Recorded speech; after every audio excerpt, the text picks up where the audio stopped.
Three things, three very, very important things. First thing, I know that last class there was an issue. You know that I got stuck at 8 o'clock, and therefore the last class which is there, the recording is only for 33 minutes. I know that. The same would be true also for the fact that the recording is 33 minutes. The PPT would not have been there. The PPT where I wrote everything would have also got distorted.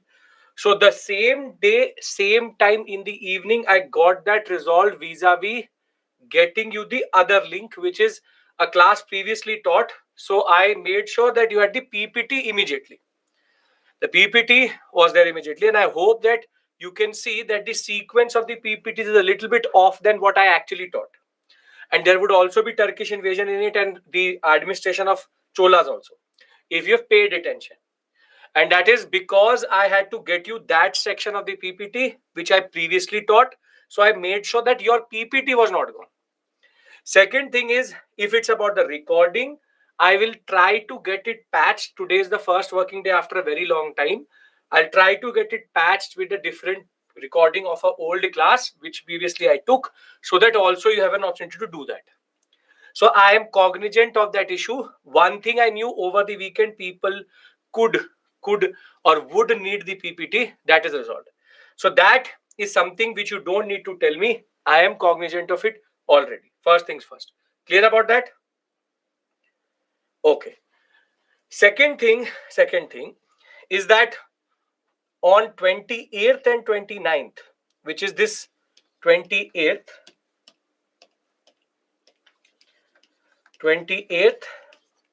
and 29th December, due to some personal reason myself, these two classes will not happen. We'll meet tomorrow, and thereafter we'll meet straight on 2nd January.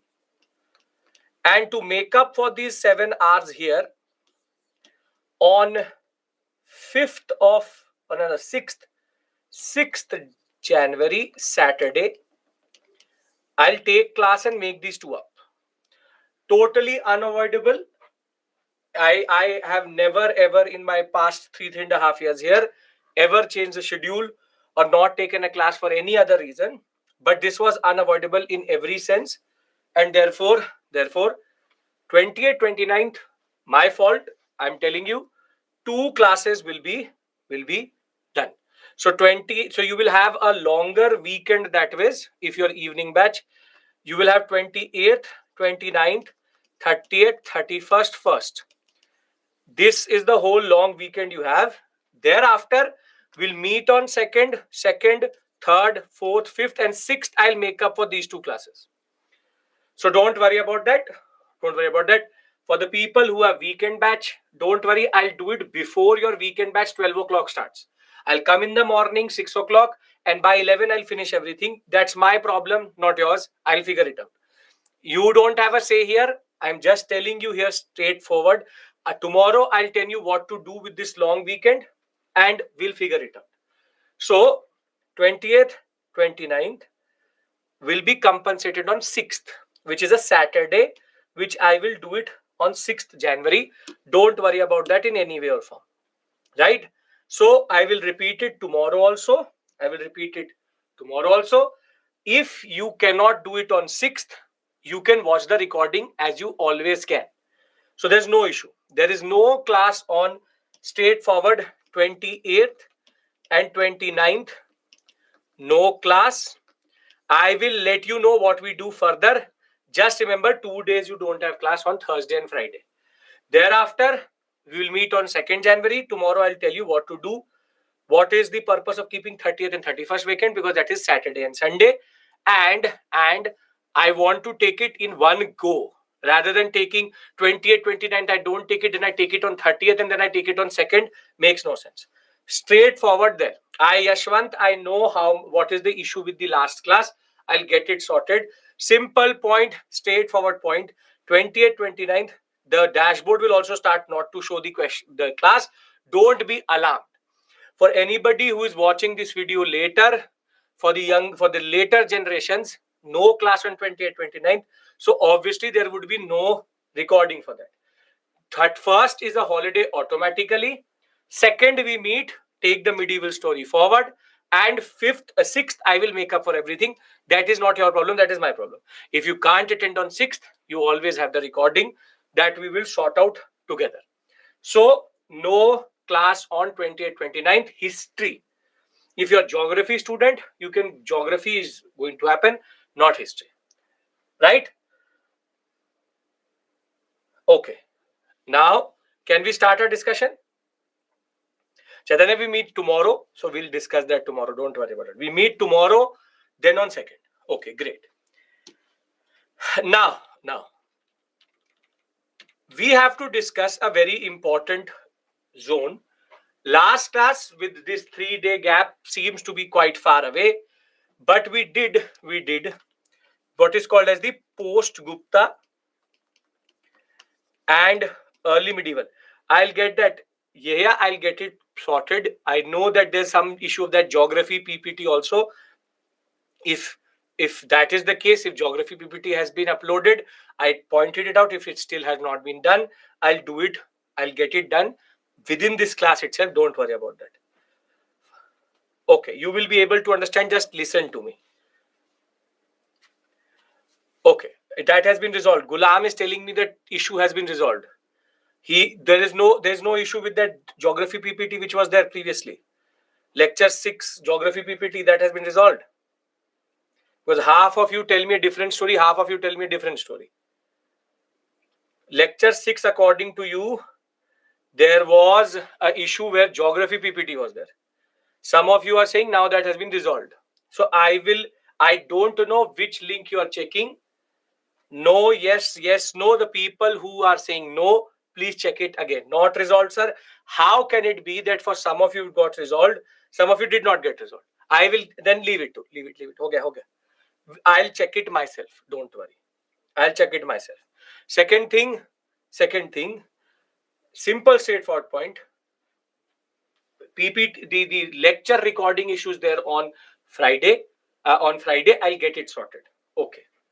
Lecture issue, the people who are joining in right now, don't tell me. I know it. Okay. Not resolved, not resolved. We'll get it sorted. Okay. Okay. I checked it right now. Still shows geography. Okay. Let me do one thing. Let me call them right now in front of you so that you have the satisfaction that I'm getting it resolved. हाँ कि कौन सा है lecture मतलब okay. We'll get it sorted. I've asked him to tell me. He'll call me in between class. I'll pick it up and I'll let you know. Okay? Done? Thank you, sir. Okay. Very good. Now, last class, we did post-Gupta and early medieval.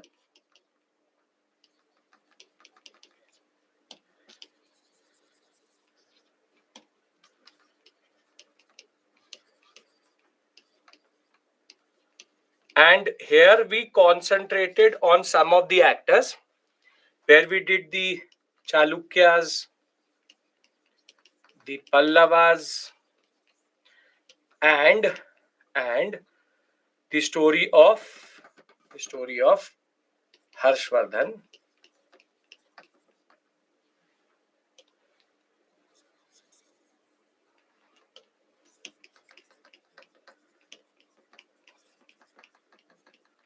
And thereafter we did Pala, Pratihara, Rashtrakuta, and last was Chola.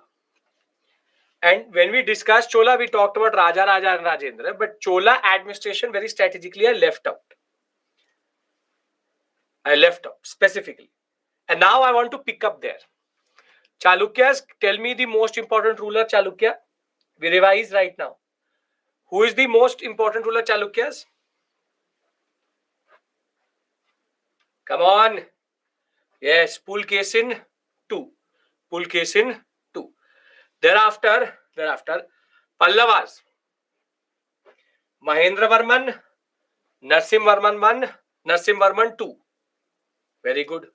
Harshvardhan, Pushyabhuti dynasty in itself is the only important ruler. Thereafter, Pala, all Gopala, Pala, Pala. What is the exception? What is the exception? Which Pala is not a Pala? Very good. Mahendra Pal is not a Pala. All Pala, Pala, Pala. Okay. Then Pratiharas, Nagbhatta, Bhoja, and thereafter whom? Thereafter the same sequence starts again, wherein you have Mahipala, Mahendrapal, Devpal. Perfect. Then Rashtrakuta, any name which is related to gods, it is Rashtrakutas, which is Govinda, Danti Durga, Indra, Amoghavarsh. So Rashtrakutas. And Cholas we discuss Raja Raja, Rajendra, and the idea of how Cholas related Karikal Chola and Vijayala are connected only by name. That is it. That is it. This is what we did. This is basically the gist of all of it, what we did that day. If you remember this much, you already remember what you need to remember. Now, Cholas, there's a very big debate. There's a very big debate about Cholas. And the big debate amongst Cholas is that Cholas basically are called a centralized state also. And if you've done history optional, if you're doing history optional, you would know there's a lot of debate about it. Buttenstein, segmentary state model, the concept of feudalism also, the fact that they are decentralized and centralized at the same point of time. But one thing is very, very clear, that Cholas had a very dangerous tendency. And based on that tendency, it turns out that the idea of centralization may not fully fit into the Chola administration or Chola empire generally.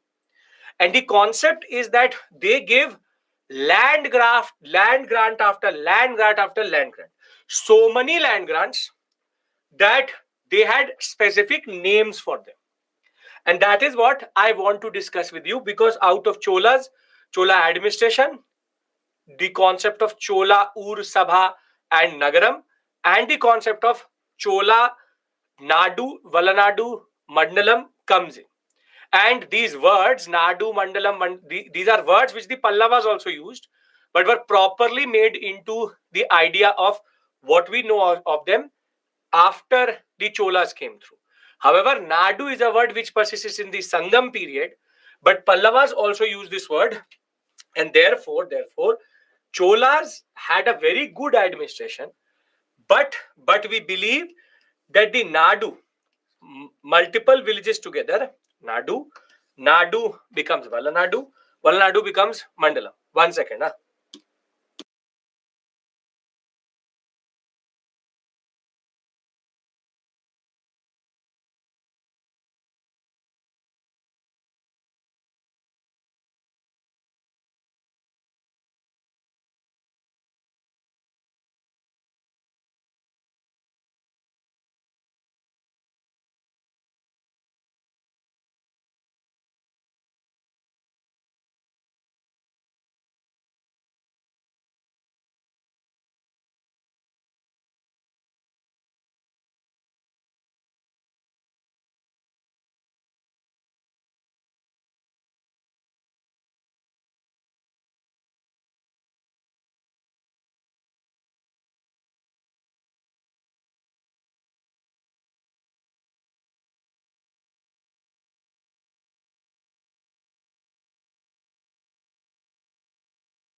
Okay, we are getting it sorted.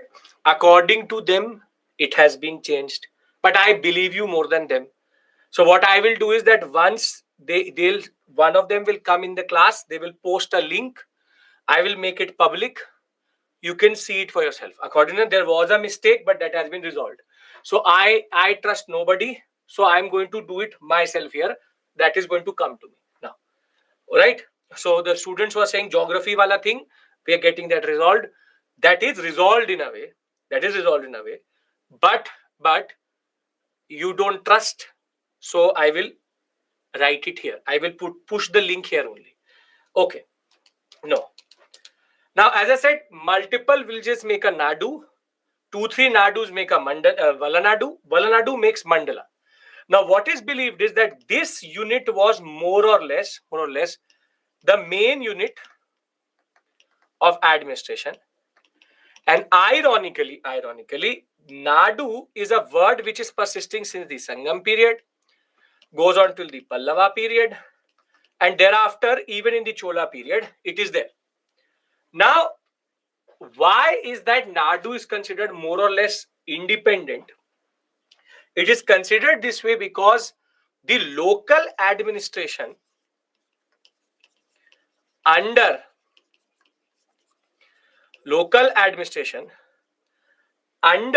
this concept, under the Nadu, was quite semi-autonomous, quite semi-autonomous, in the sense that they were in themselves very, very complete, and that we'll discuss.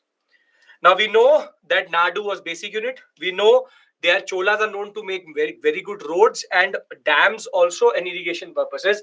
Chola made dams till today survive, not even the first one.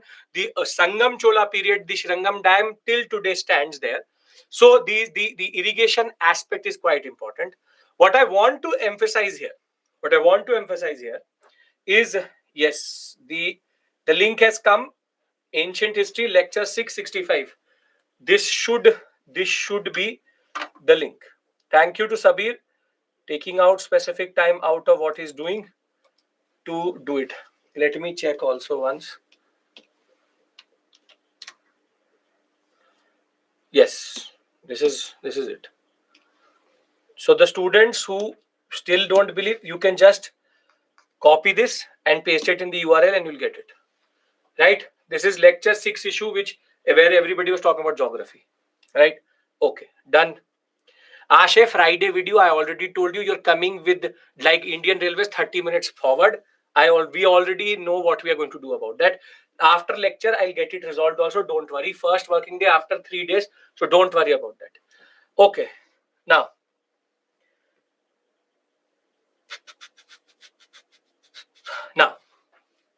when we talk about, with so much disruption, when we talk about the concept of Nadu, we also know that the Cholas were connected to the different castes of the cultivators, wherein the Velal caste was the most prosperous, very big peasantry that way.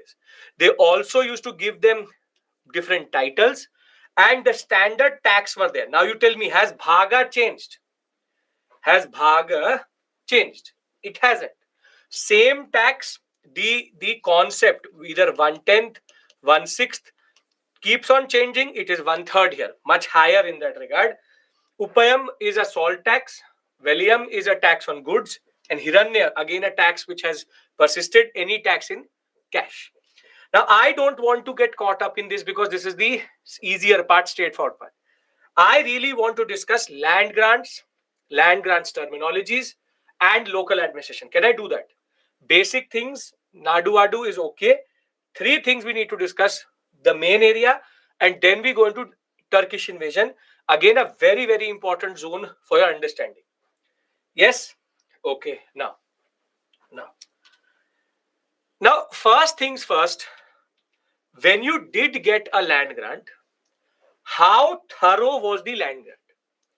Now, this is a Chola land grant Tamil section, which has now been in a way written down and translated for you, and you look at the thoroughness of how a donee used to get a grant from a donor.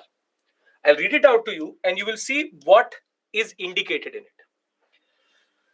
Now, once a land grant was given, the copper plate inscription used to say, "We have demarcated the boundaries of the land by making an earthen embankment." Embankment means a big hill, sand hill, so that you know where it is, as well as by planting thorny bushes. This is what the land contains: fruit-bearing trees, water, garden, orchards, trees, wells, open spaces, pastures, a village, anthills, platforms, canals, ditches, rivers, silk-laden land, tanks, granaries, fish ponds, beehives, and deep lakes. He who receives the land can collect taxes from it. he can collect taxes imposed by judicial officers as fines, taxes on betel leaves, woven cloth, and on vehicles. So basically all forms of taxes. He can build Raj rooms with upper stories made of baked bricks. He can get large and small wells dug. He can plant trees, thorny bushes if necessary. He can get canals constructed. But very important, he should ensure that the water is not wasted and that earthen embankments are built. Basically, this is a very important concept. It is very, very clear that water should not be wasted. And this is something which is common to all rulers of South India. Water being a problematic resource because the rivers are not Himalayan is very, very importantly linked with saving water. This is called green consciousness. People talk about saving water today. You see, Cholas in that period are basically talking about the same thing.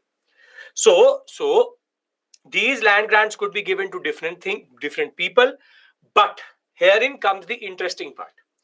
They had different names for different lands, and now I want to discuss it with you because this is where the discussion has to be thorough and you have to concentrate.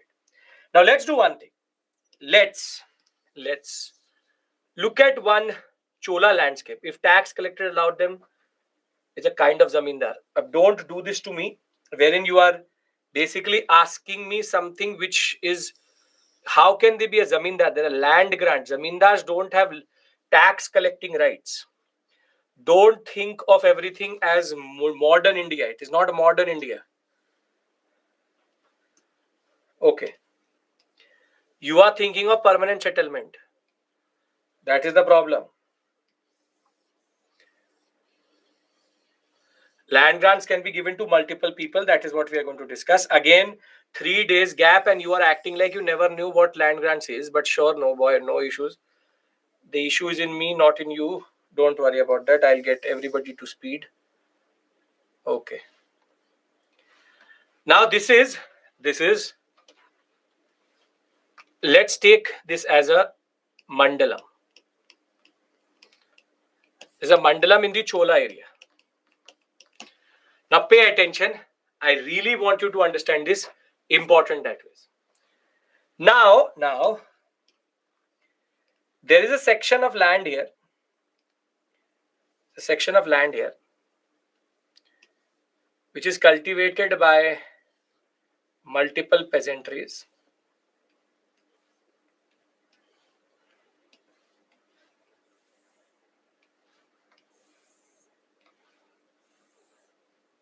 There's also villages here.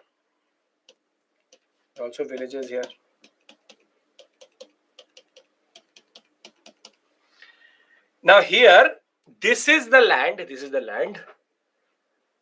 wherein it is cultivated by peasantry or farmers, and more importantly, cultivated by peasantry and farmers. It is a non-land grant area, meaning it has not been given to anybody. So in that context, who will collect the tax? Tax will be going to whom? Very good. It will go to the king. King collects tax. And basically, this is called non-Brahmin cultivator area.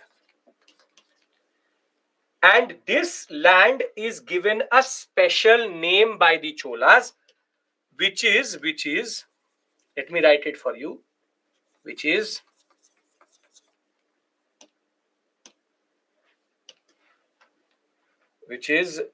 Velennavagai.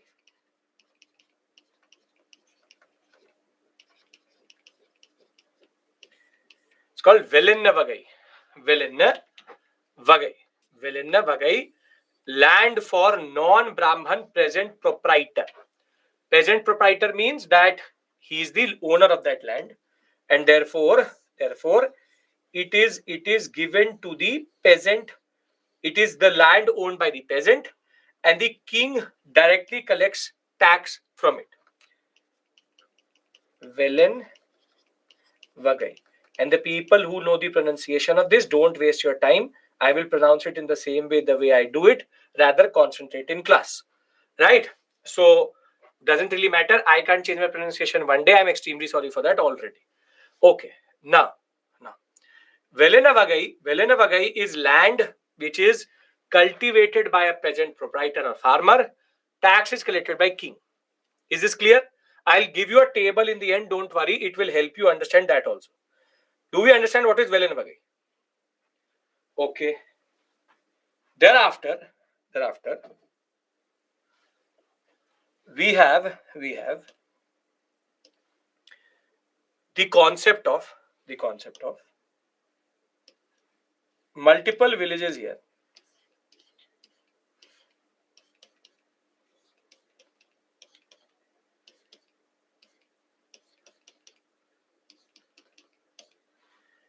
And a very big Brahmin came, and Rajendra Chola was very, very happy with him. Very, very happy with him. And Rajendra Chola said that I want to give this land to the Brahmin because I believe that me, the Chola ruler, should give land to Brahmins for merit, and it is very, very good for this Brahmin to have it. It will also boost my prestige. Land grants to Brahmins is something very common, which we're seeing since the Satvahana period itself. Here, you have, this is called Brahmadeya. Brahmadeya. I'll write it in caps lock. Wait 1 second. Brahmadeya land. Brahmadeya land is basically this is land granted to Brahmin. It's also called Agraharam. So who will collect the tax out of this area? The tax will go to whom? Tax goes to whom? Very good. Tax will thereafter go to the Brahmin. This is the poison which the Satavahanas actually made sure that India got, and therefore once in the Indian polity this poison went through, it only leads to more and more fragmentation. Land granted to a Brahmin should not come as a surprise to you, because that is something which you already know. We've been talking about it in the Satvahana period. Velenavagai becomes the land which is not given to a Brahmin. It is directly under the king. Non-land granted villages are Velenavagai. So Velenavagai is that. Brahmadeya is basically land which has been given to a Brahman. So Brahmadeya or Agraharam, be it any of the words, same thing. Brahmadeya, land gifted to Brahmin. This should again not come as a shock to you.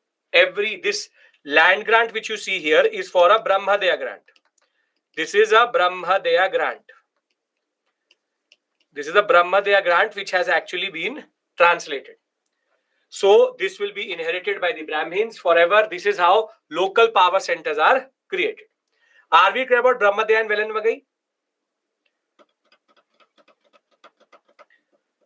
Okay, very good. Now the Chola's land Brahmadeya is also granted to Brahmin. Notice Agraharam, same kind of question asked in mock. Sure, very good. Good thing. Okay. Now, but the Cholas did not stop here. Velenavagai, as I told you, is land which is not given to anybody. Non-land granted land, or peasants holding their own land, which is Velenavagai. This is area which directly comes under the king. Now, very interestingly, they did not stop here. They went still further. So what happened was that there was a temple here. There's a temple here.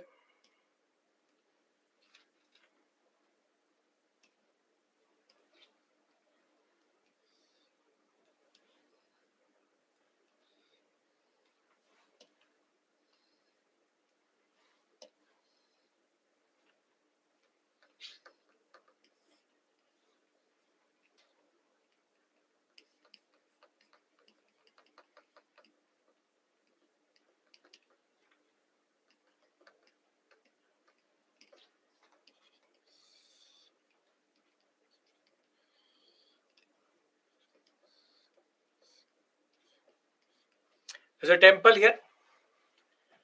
And this temple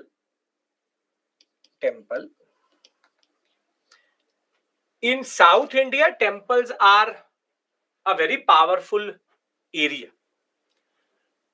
Does a temple run on itself or does it have expenditure? Does it have expenditure? Yes or no? It has expenditure. There would be Brahmins, there would be people who have to make the food, there would be people taking care of everything. They have donations, they get dan dakshina, but from making the prasadam to holding cultural events, the temple needs a lot of money. That means temple needs a lot of money. Now the temple priest went to Rajendra Chola and said that we are not able to do what we want to do because we are not getting enough dan dakshina. So Rajendra says, say no more. I give you a grant, and what happens is that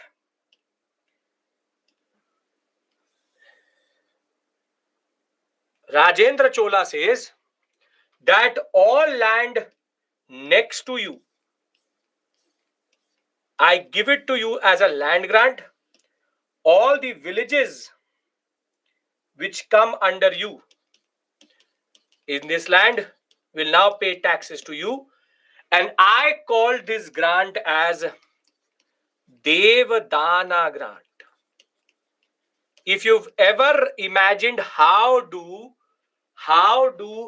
the temples in India have so much land, it would happen in your villages also, in your cities also. Look at TTD, look at Padmanabhaswamy, look at any big temple. For example, Jagannath temple.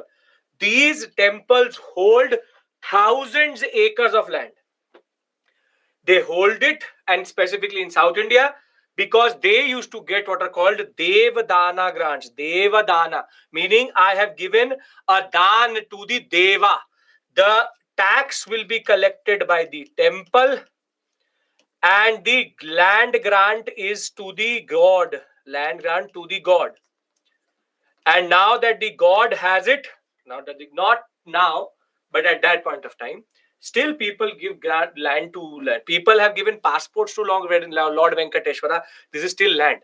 The fact of the matter is, Devdana grant is basically given to a temple so that it can generate revenue out of it, and thereafter it can use that money to spend on the basic things which the temple does around it. So the Devdana grant, in that sense, land gifted to a temple. Once a temple gets it, the temple becomes basically the master of all these areas. In the short run, may be good, but in the long run, may be dangerous, because the temples themselves become power centers as much as the Brahmadeya grant becomes itself. So we've done 3. Velenavagai, Brahmadeya, Devdana. Any issue in these 3? Any issue in these 3?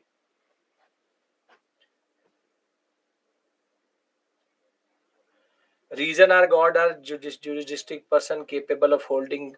Again, Prashant, keep your constitutionality, legal, constitutional things not remove that. Really remove that, because nobody cares about that. Rajendra says that I give it to Lord Venkateshwara. If Lord Venkateshwara is a company, a legal entity which can hold land or not, Rajendra Chola will take his sword and cut your head before you say that. So when it comes to kings and emperors, they don't care about legality. Can be sued, cannot be sued, it does not matter. Simple point is, he said, I want to give it to Lord Venkateshwara. So therefore, it will be Lord Venkateshwara's. So Devdana grants were given quite a lot at this point of time. That sense. So Brahmadeya, Devdana, and no grant land is Velenavagai. Till this point, everybody is with me. Can I go to the next 3? Very interesting. Okay. That is because Tirupati, the whole TTD runs a whole city. That is all Devdana land of Lord Venkateshwara. The whole Padmaswamy temple itself, Sabrimala, hold thousands of acres of land. Devdana grant has mandatory tax or willful. No, mandatory. It's a grant. Land grant is there. A temple priest of Brahmin, why there is a classification between Brahmadaya and Devdana? Very good question, but it is automatically answerable. The grant is not given to a Brahmin of that temple. The grant is given in Lord Venkateshwara's name. So the temple is the owner of that land, not a Brahmin. This is a Brahmin centric. This is a God centric. Here it's not given to a person, it is given to the Lord itself. It says that I give this land to Lord Venkateshwara, the avatara of Lord Vishnu, and therefore these villages will be giving tax to the temple. So the temple would have to create a board or something. It's like that. Mandalam is not one district, it is 2 to 3 districts together. 3 to 4 nadus together. Okay, now there was who will spend this money? The temple. And now I don't care if they now what you're looking for is that, oh, what if the Brahmin is going to be corrupt? Not my problem. That Rajendra one, as it is, his fear is so much that nobody is going to cheat him. So you should understand that. These kings, their accountability concept is death. You cheat, if you're taking money away from the Deva, if you have the power, if you have the guts to take it away from Lord Venkateshwara, then who is Rajendra? So if you don't fear God, then as it is, you will die. That is the basic point. So nobody is going to take it from the trust or the board which has been created by him itself. But these are again constitutional questions which doesn't really matter. Ethics don't bring into ancient and medieval India. Okay, now there was one small temple here, and these were Jain monks. This is a Jain temple. The Jain temple priest saw that this temple got such a big grant, so we should also go to Rajendra. And the Jain temple priest saint goes to Lord Rajendra and says, we have heard you given 500 villages to Lord Venkateshwara. Hame bhi de do. Give us one, give us two. We also have certain expenditure. Give us also something. So Rajendra says, say no more. And what he does is, he says, okay, land next to you, these 5-6 villages, take it, enjoy, and these are your villages.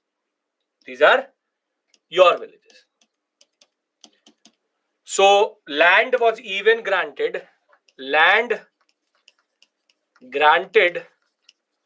to a Jain temple.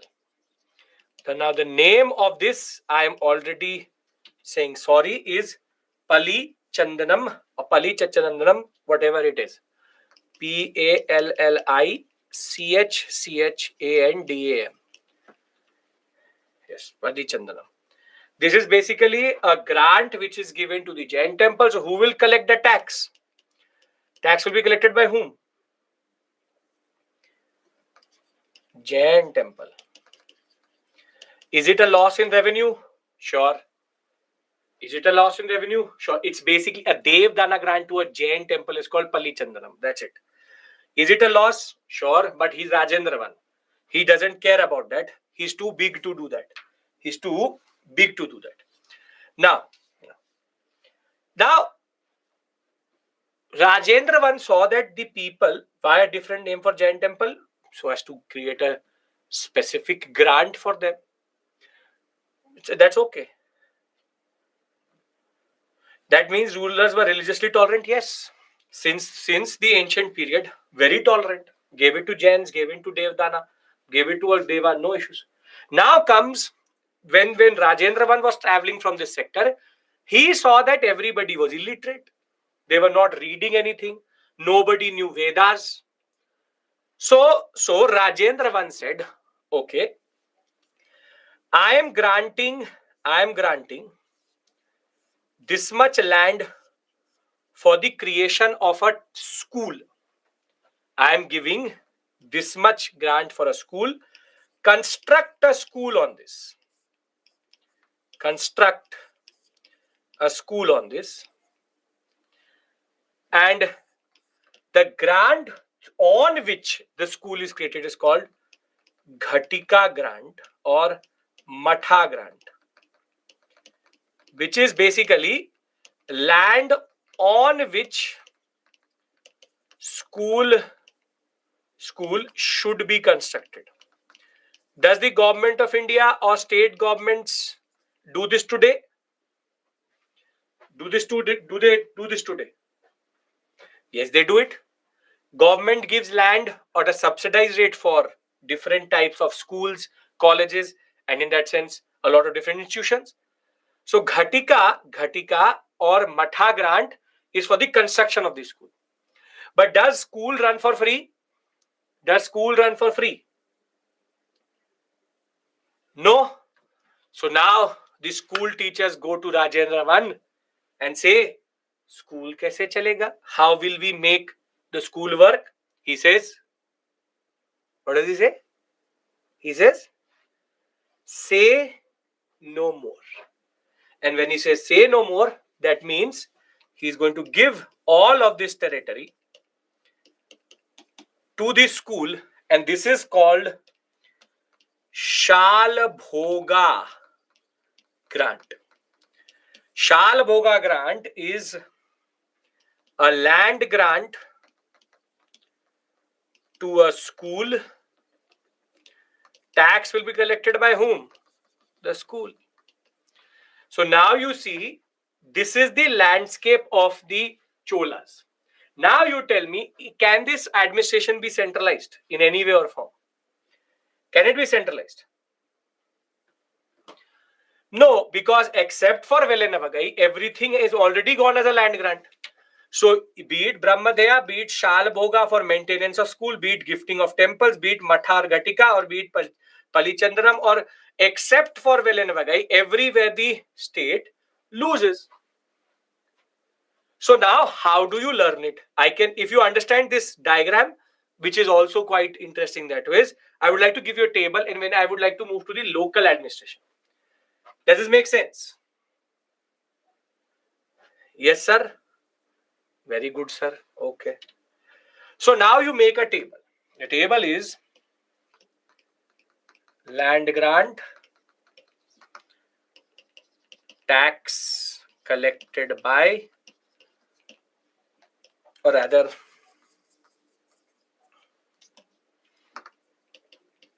given to, tax collected by. So you have Velanavagai, you have Devadana, you have Brahma there, you have Pali Chadanam, you have Shala Bhoga, and you also have one more which is called Ghatika or Matha. Now this is given to no one, tax collected by king, peasants, and farmers own land.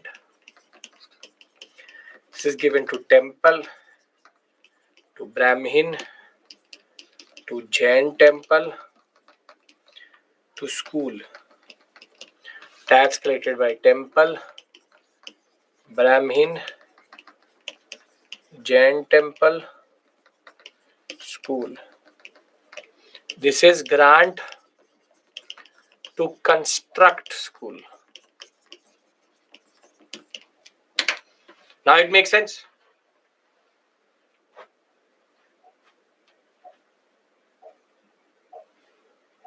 Instead, he could have also given money by himself rather than decentralizing so much.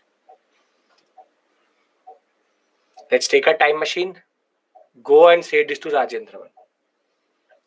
That you fool. Why are you giving so much land to the temple, to the Brahmin, to the Jain temple? You should keep it yourself. That is not how kingship works. That is not how kingship works. Kingship is about giving. It's about power play. It's all about optics.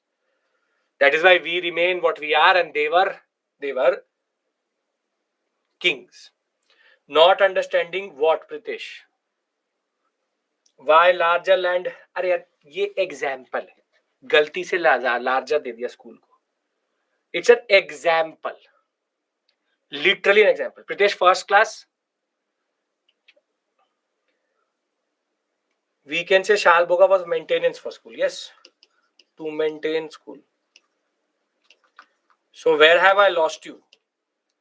You're saying everything. Everything means what? Where? Do you know the Cholas, who they are? Or you not understanding what is a land grant? Second lecture only I lost you. Acha. And you're telling me in the 9th lecture that you are not with me. So since Indus Valley civilization, you're not with me.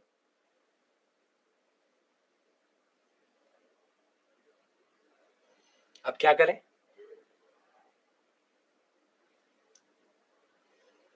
Is it this second lecture?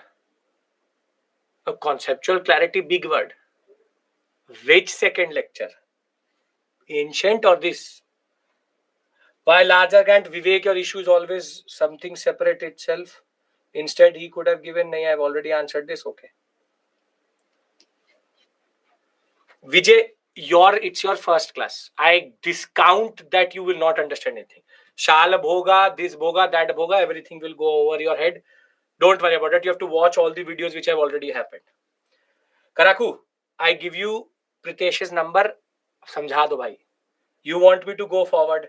He says he's not understanding anything. So what should I do now? So both Ghatika and school are same. Yes, Ghatika or Matha grant is for a school. Okay. See, very simply, second lecture started 10-15 minutes maximum, 40 minutes before. And the second lecture, sorry, I will not interrupt class by taking questions. Extremely sorry for that. Breaks class influence and flow, sure, perfect. मतलब चलता रहूं एकदम straight. Okay, perfect, no issues. If received money from Velanabagai, how did the administrator administer the whole thing? Whole territory is not administered by the king. Only Velanabagai is administered. Okay. So a lot of your demands is that I should move forward, not discuss the questions. And Pritesh, I'm not ignoring you. The same Pritesh. Have I had this? Now I'm getting a deja vu. The same Pritesh. Paise wala. Who said to me? Acha. Welcome back. Not what should I do? Land grant is given. When land grant is not given, it is called Velanabagai. Shal Bhoga is when it is given to a school for its maintenance. Devdana when it is given to a temple for its maintenance. Brahmadaya when it is given to a Brahmin so that he can enjoy. That's a Dakshina. And Palichandanam is when you give it to a Jain temple for its maintenance. These are all ways of what we call as saying to the people that the king is generous, right? So I will move forward, but Sachin and a lot of you, don't tell me what to do. It's okay. If I only take questions in the break, you're not noting them down and I'm not going to scroll up. So stop telling me what to do. It's okay. I understand that. But we all are here. It's an interactive class. It's not a recording that it will go on. So let's it's okay. I understand your feeling. You're not saying it out of any vindictiveness towards the other fellow aspirants, but there can be people who need a little bit more. That's okay. Okay. So Tanmay is saying some of us would like to get the queries resolved or else everything will go above our heads. So I don't know. Who should I listen to? Democracy. So I will do what I think is fine. Right.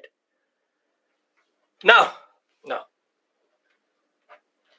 Pritesh, you always tell question. You always tell me the issue. You never tell me how to resolve it. So don't ignore me, that, this, that. What? whatever. I don't know what conceptual clarity about what, where, which. I have no idea. Okay, now the first thing is that that is the point. That is the point, Ishita. Not they're asking me not to answer questions. It's quite selfish. कोई बात नहीं. कोई बात. Okay. Velanavagai to is basically King's area. Devdana is to a temple. Devdana. Shalabhoga. Shal means Patshala, so school. Thereafter, you have the concept of Palichandanam, which is basically Jain temple, and Brahmadeya, Brahmin, Brahmadeya. Okay, now what is more interesting is that this is the way they used to give.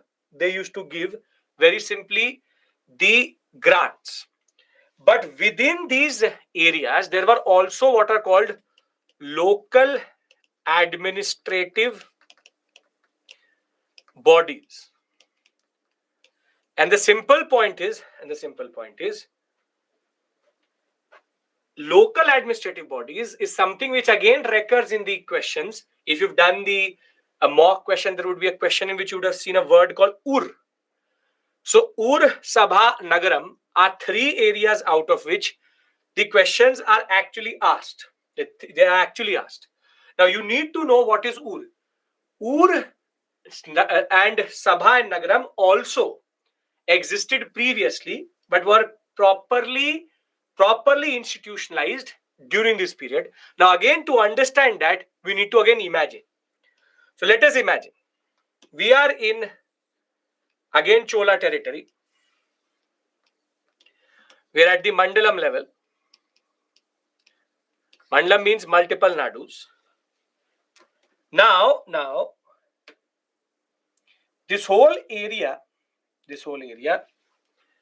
is divided into 3 to 5 different nadus.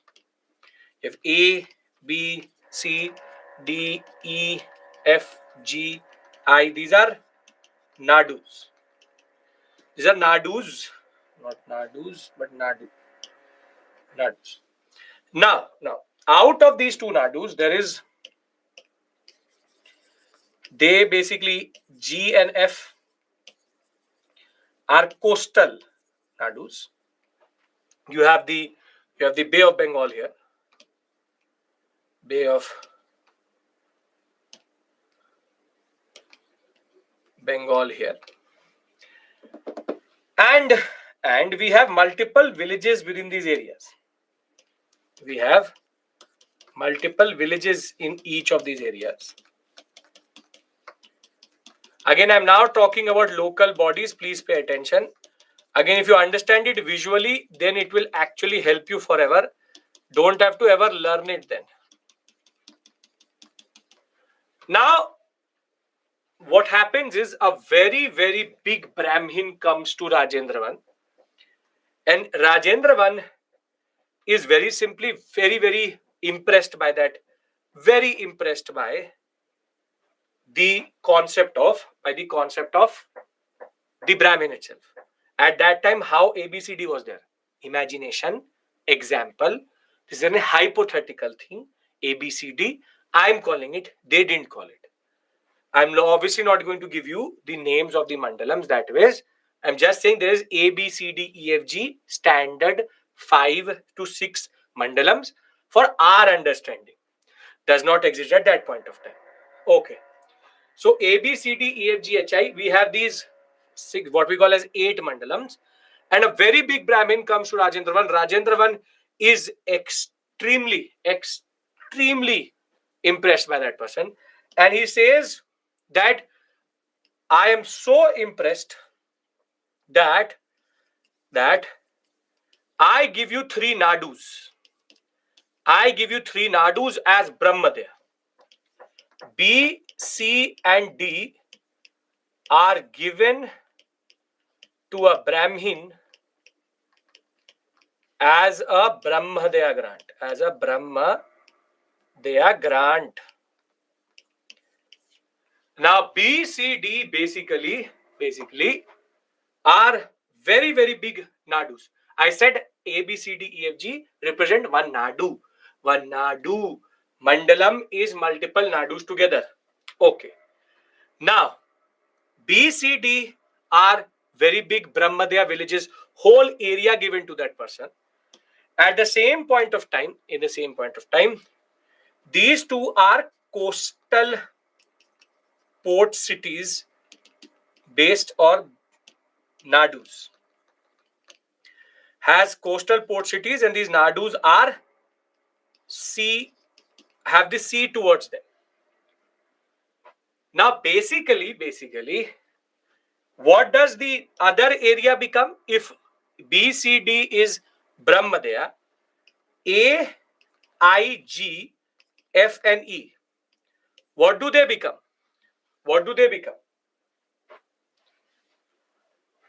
They become Velanavagai. Very good. Velanavagai villages and areas. Basically, this area is directly under whom? Is under the king. Very good. This is under the king. This is under the Brahmin. So I'm making you imagine if it was a local administrative body, if it was a landscape like this.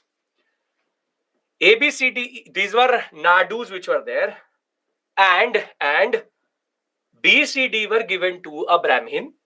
Others were kept by the king to himself, and he is ruling this area.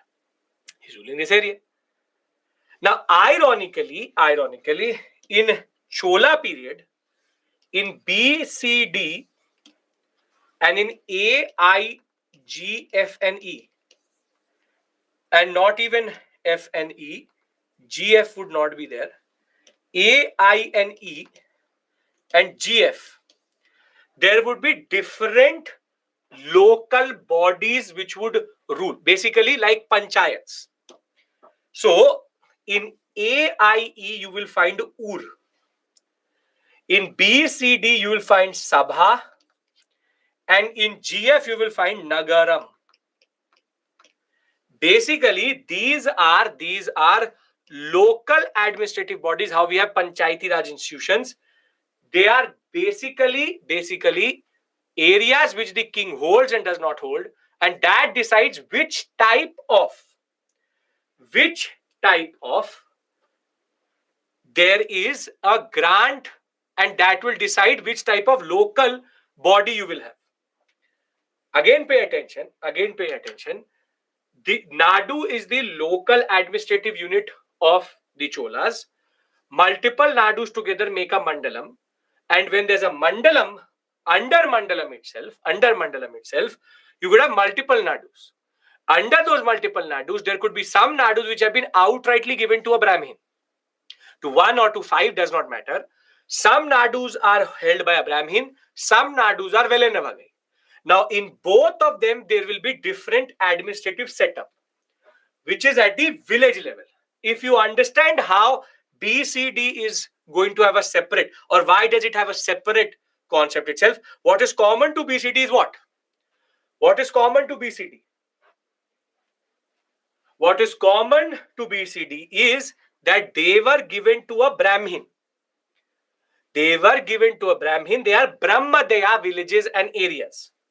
On the other hand, what is common to AIE, they are non-coastal Velanavagai areas. And what is common to GNF is they are coastal Velanavagai areas. Now, based on that, you will have 3 separate setups. You have Ur, you have Sabha, and you have Nagaram. Ur, Sagha, Nagaram. Now when I tell you, it will make more sense to you. Ur is a local body which exists in non-Brahmadaya villages. Sabha is a local body which exists in Brahmadaya villages. Nagaram is a local body which exists in port cities and towns. This comes directly under king.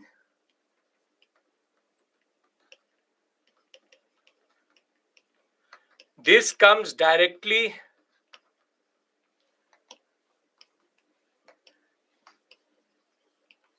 under the Brahmin, and this is also under the king. Also under the king. Now, Ur, the Ur is comprised of, meaning who can be a member of it. The Ur is comprised of, or is, or rather consists of,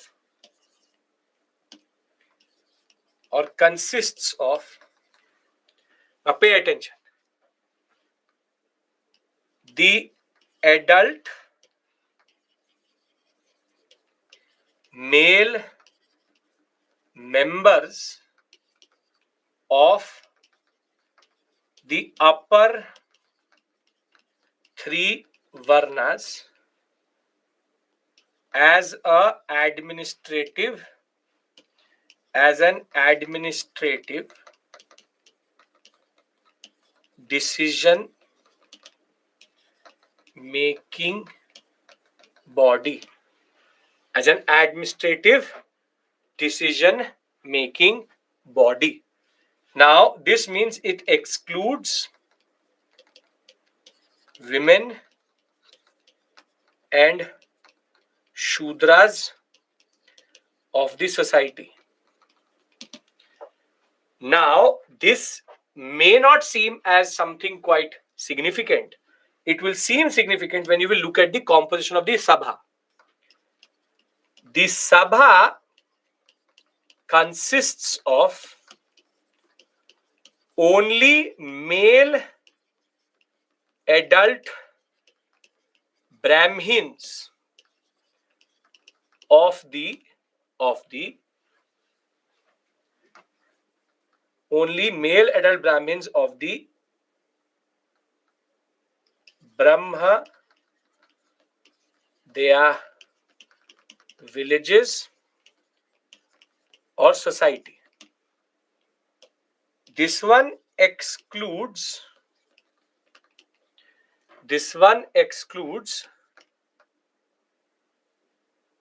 Kshatriyas,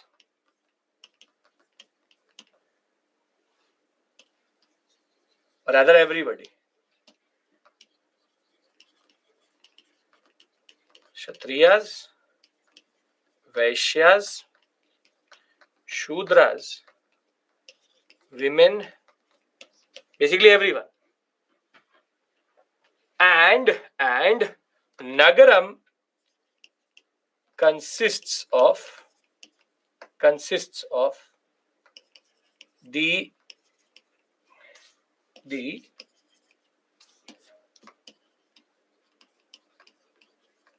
merchants of the town, as they would manage the cities the way they want. That is not Varnas. Now better. Vijay, now what is Varna question mark? Fourfold Varna structure, something we did previously. That is how everything is divided. Agraharam, something written side for adults. In this period, Brahmins is more powerful than others. See, this one excludes non-merchant communities fully. Now, pay attention.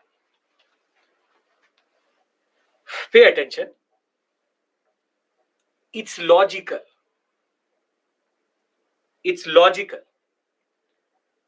And the logic is, when it is Ur, it is a Velenavage village, there will be no discrimination based on Brahmin, non-Brahmin. Sabha is a Brahmadaya village. If a Brahmin has all the control, he only meets the Brahmins of those villages to do any form of administrative decision. And the king thought that if I give Nagaram or the port cities to the merchants, and basically they will manage the municipalities in these merchants, will manage the area, they will know best for what they need to do to increase trade. Basically, all three are, this is why I showed you this. The fact is, if you are dominated by a Brahmin, he brings in Sabha. If you are not in a Brahmadaya village, you have Ur. Ur, that way, is an open body. It allows everybody to be there because you are under the king. Sabha is only open to a specific section of the society. On the other hand, Nagaram is not just open to a specific section of the society. It is given to the people who know the way to increase trade and manage a port city. In that regard, Shudras are excluded everywhere. Women are excluded everywhere. And at the end of the day, the simple point is, Ur, Sabha, Nagaram are representing in what area they are. If you are in this village, you will have a Ur. If you are in this village, you will have a Sabha. If you are in this village, you will have a Nagaram. And simple point is, these local centered bodies used to actually administer everything. And when it comes to Sabha, something very interesting needs to be understood. The king may not have no absolute say in the Sabha, but more or less, they did not say anything because the Brahmin used to control everything. So think of it logically. That is why I'm giving you a certain visual memory. Here also I gave you a visual memory. Think of it like that. That Brahmadaya, Devdana, Shalabhoga, Pachichandanam, Vilanavagai. Now imagine it on a bigger scale in that regard, wherein you have Nagaram for port cities, so that the merchants manage it, Ur and Sabha. Sabha is when you are under a Brahmin, so he does not care about other varnas, and Ur is under when everybody is there. So it is basically the king is more or less not caring about local administration as it is. The governors would be taking care, but yes, in the Sabha, more or less the king does not say anything or the governor does not say anything. The Brahmin who gets these villages is the last say in that regard. And that is why you would have heard about one thing, if you have any understanding of Indian societies. There are certain people who associate themselves with certain Brahmanical saints or Brahmins itself. If you have any understanding about that, wherein they say that I am this type of Brahmin, but I am also associated with this lineage of Brahmins. That comes because of the Sabha influence. If you remain under the same Brahmin for centuries, you are considered a part of it itself. So, very simply, Devdana and all happen at the local level. That is simply different. The fact is, what body you will under be is basically based on the area you are in. And in a way, the gotras in Brahmins are actually based on which Brahmin you are under. If you have any understanding of that also. If you don't have, no issues. But actually that is the case. So the king has a say in Ur. Sabha, mostly the king stays away. Nagaram, the king still has a say, but he gives the power to the merchants. Who controls law and order in Brahmadaya? Everything is controlled by the Brahmin. So if we are in Devdana sector would be a smaller sector within the same area. There the Brahmins authority would go away. But in a way, never would a king give the same area as a Devdana also and as a Brahmadev also. See, I'll tell you one thing. You don't have to make this work. You don't need to understand the mechanics of it. In the examination, you should understand three things. Ur, Sabha, Nagaram are not administrative units. They are local bodies. Second, Ur is always in non-Brahmadeya areas, Sabha in Brahmadeya areas, Nagaram merchant cities. Third, the most exclusionary body is the Sabha, includes everybody is the Ur, and Nagaram is only for merchants. Vaishya community, if you want to say, controlled by the Vaishyas, but not specifically Vaishyas. Not all Vaishyas are merchants. Can we remember these three things? Are we clear? We can remember these three things because there's something more interesting we need to understand about Sabha. About Sabha, the most exclusionary body in the world also was the most democratic, which I want to discuss with you. We have since the beginning of this class discussed three things. Simple three things. We have discussed what is the whole list of the grants given by the Cholas. Cholas gave these grants in different types of names. So we need to know it for the examination, which you can learn from here. This is also done. Wherein what grant, who gets the tax, the statement based questions can be made. Second is going to be if you are under a certain grant, if you are not under a certain grant, what are the local bodies under the Cholas?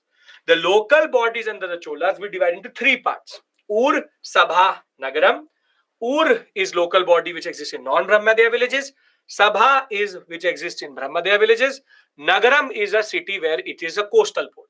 It is all logical. Sabha, if you know, it is Brahmadeya, Brahmin. Ur, Velenavagai, everybody.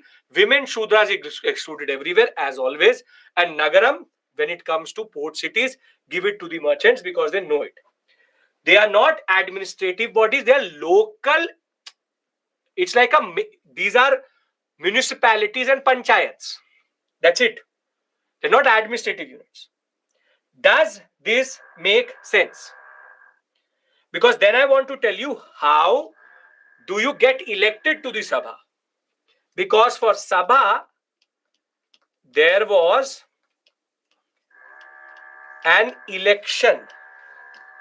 Sabha, there was an election mechanism. Not all Brahmins could be, or not all Brahmins could be or were elected. You need to be eligible for the election.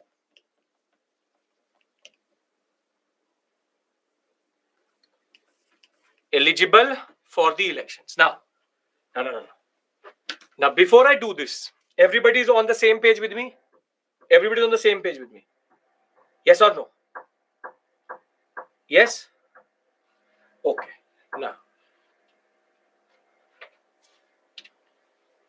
Now, before I tell this, what is the, now I'm asking you this question. What is the minimum educational qualification needed to become an MP, MLA? Minimum qualification. And the answer to that question is zero. Zero. Kapil, I know that issue. You joined late. 33 minutes. We'll get it resolved. Don't worry. Zero. They could be an Angutha chap. They can't write their own name. They have no idea about environment, anything, but they could be any type of minister. That is the beauty of Indian democracy. So, doesn't really matter what is your educational qualification. Zero. could never have seen the gate of a school, but could be the education minister in a state. No issues.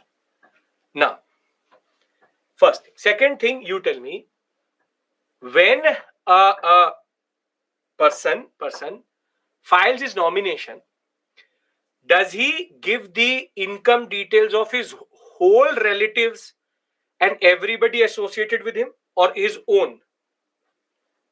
Only his own. He and his wife will declare. Maximum his children will declare. Maximum his children will declare. Okay, very good. Third. Is there any bar on how many times or how much time you can be a MP, then you cannot be an MP? Again, no. You can be an MP one after the other for 60 years if you can live that much. Perfect. Beautiful. This is modern democracy of India under RPA Act 1950 and 51, representation of people. So you most probably, you would be more qualified than your MP or MLA if you are not from certain areas, most probably. And most probably, you would have a better understanding of everything than that person, but he is your representative. Sure? Now, let's go back to 900 CE, which is close to what? 2000, no, not 2000, close to 1,000 years before. Close to 1,000 years before. And let us read the Uttaramayur inscription. This you already know. The Uttaramayur inscription, which was found in the Chingalpet district of Tamil Nadu, and it tells us how do you get elected to or do you become a part of the Sabha. Now, to become a part of the Sabha, you need to be eligible. Everybody who's eligible, their name is added to a small earthen pot, and the chits are there, and a small boy will go inside and take it out. So basically, the process of election is lottery. Is how you have been doing it since your childhood, and how class monitors and different people play tambola. That is how it happens, which is basically he puts his hand inside it and takes out. So it's proper probability and proper chance. Now, what is more interesting is, what is the eligibility criteria to have your name in the inside? What is the eligibility criteria to have your name inside it? Now you listen to me and you compare it with what we have today. It says that all those who wish to become the members of the Sabha should be owners of land from which land tax is connected. Basically, you need to be a taxpayer. Second, should have their own homes, should be between 35 and 70 years of age. Now comes this most important criteria. Should have knowledge of the Vedas, meaning he should be literate. Should be well versed in administrative matters and be honest. Very good. If anyone has been the member of any committee in the last 3 years, he cannot be the member of another committee. So there's a 3-year cool down period. If you are a committee member, you're there for 2 years, then 3 years you can't be there. Anybody who has not submitted his accounts and those of his relatives cannot contest the elections. Now, if I apply this exact same thing and say Vedas, I say that first class maths they should be able to do. If I apply this on the parliament today, tell me how many MPs will actually survive. Exact same thing.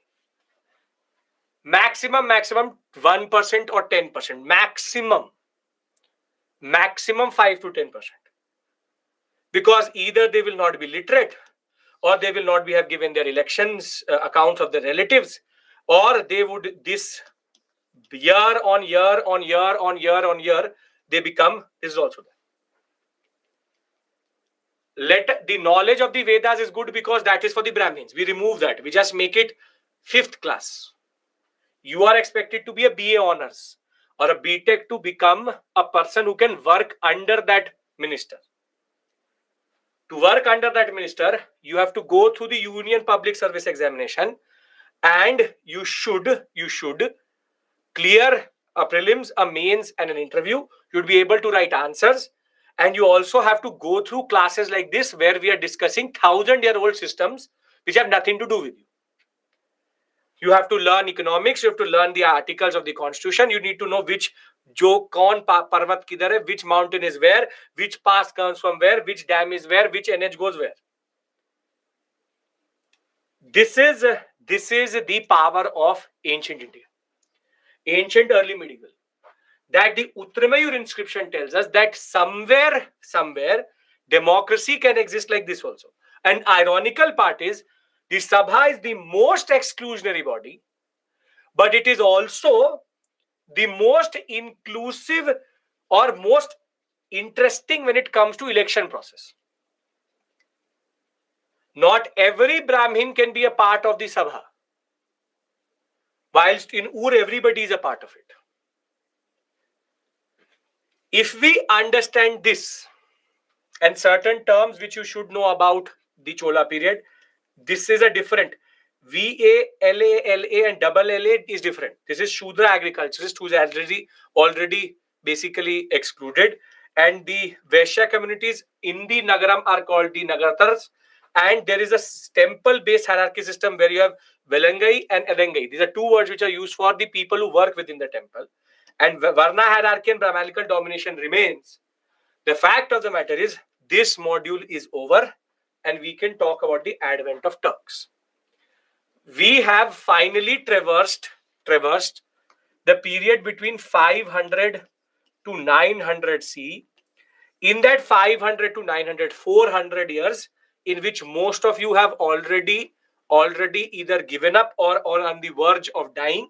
Simple point is, 500 to 900, we have discussed the Pala, Pratihara, Rashtrakuta. I will pick up from here only. And we have discussed the Chalukya, Pallava and Harshvardhan. We have in between discussed the Cholas. Cholas will persist till 1200 that way. I'll discuss the basic configuration of North India. And over and above that, you just have to remember the names of the rulers I've told you. From Palas to Pratiharas to Rajputas to Pulkeshin to the Mahendravarman sector to the Harshvardhan sector. And you need to remember, if you remember, the 17 to 18 dynasties I gave you in sequence based on centuries. If you can do that, you can answer most of the questions from this area. Harshvardhan discussion, and even when you would have seen the mocks, one of you emailed me about it also. If you've seen the mocks, if you have basic understanding and you have logic and you trust your knowledge, you will be able to do any question, with certain questions to stay away. I'll be recording the explanation for the mocks after this class itself. I'll stay back and record it. I will tell you in that discussion, which will be uploaded for you tomorrow, how to approach each question. But most of the questions, out of close to 40 questions which were given, certain questions you can just stay away from, which I'll tell you, and some can be answered with basic understanding of modern, ancient or medieval. Some questions were difficult. That is always the case. True for polity also, true for history also. But that is not what I'm trying to say. What I'm trying to say is very simple point. This area, the more you will go into it, it's a daldal, it's a quicksand. The more you will go and try to do, the more you will get caught up in this area. One question, two question maximum out of this area. With this knowledge, you can manage it if it is UPSC level. If it's optional level, you can't manage it. Beat any level of explanation I can give you. So, if we are clear about 500 to 900, I'll get the 33-minute thing sorted. I would like to give you a break here. And thereafter, we can do Advent. Because Advent will take me close to 45 minutes, wherein I will be summarizing 100 to 150 pages of Satish Chandra in maps with you. I have these maps with me, and we will discuss these maps, and we will thereafter understand what is called the struggle for North India. What is the purpose of advent of Turks is start at 800 or 900 CE and reach till 1191 CE, which is considered and which is the most important, which is the first battle of Terrain. First battle of Terrain, Prithviraj Chauhan versus Gori. What was Gori doing in India? And then 1192, and we will then establish by the end of the class Delhi Sultanate. That is the basic point which we have to do. And with that, you will go into proper medieval. And proper medieval, again, the political history is more or less okay, but the conceptual part is much bigger than the political part. We'll again do the same thing. I really don't care about Alauddin Khilji, where he went, what he did. I more care about his market reforms, out of which questions come. And we'll discuss it in that context itself. If we are clear about it, I give you a break here. Sakshi, I can't start it right now because it will then go till 7:40, 45. That will become too much for you. Okay. Okay. Who was successor of Maurya? Shunga. Now, we'll come back at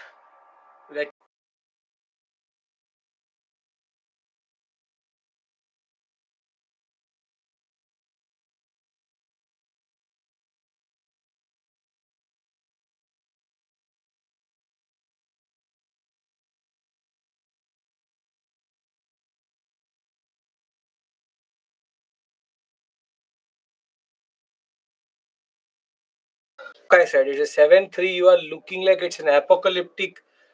Aag lag gaya hai. Sir has gone somewhere. Within 15 minutes I will reach somebody. I like the spirit, but sure. I told you I'll be back by 7. And somehow मुझे उठा के ले गया कोई पता नहीं. Okay. We start the concept of Turkish invasion. Now, before we do that, I need two things from you. First is the fact that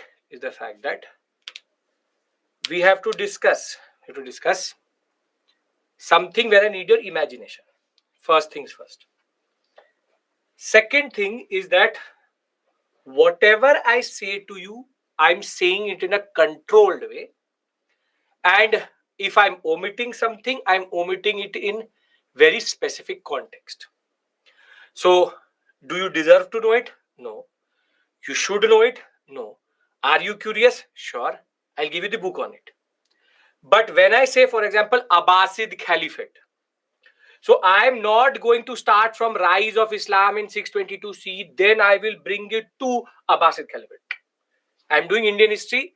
I have to discuss something very specific. As I told you, I have to reach till 1191.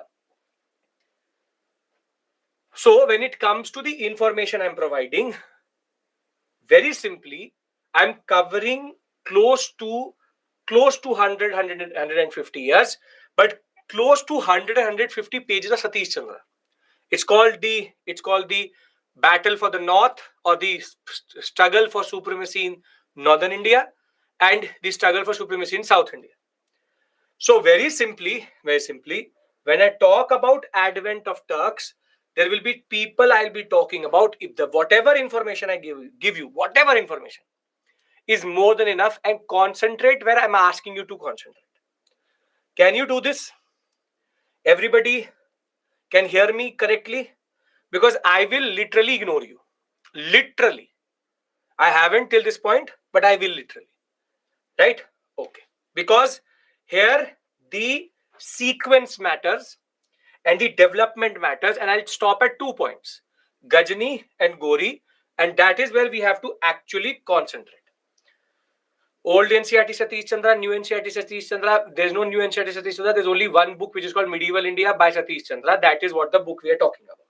Okay, now let's start our discussion.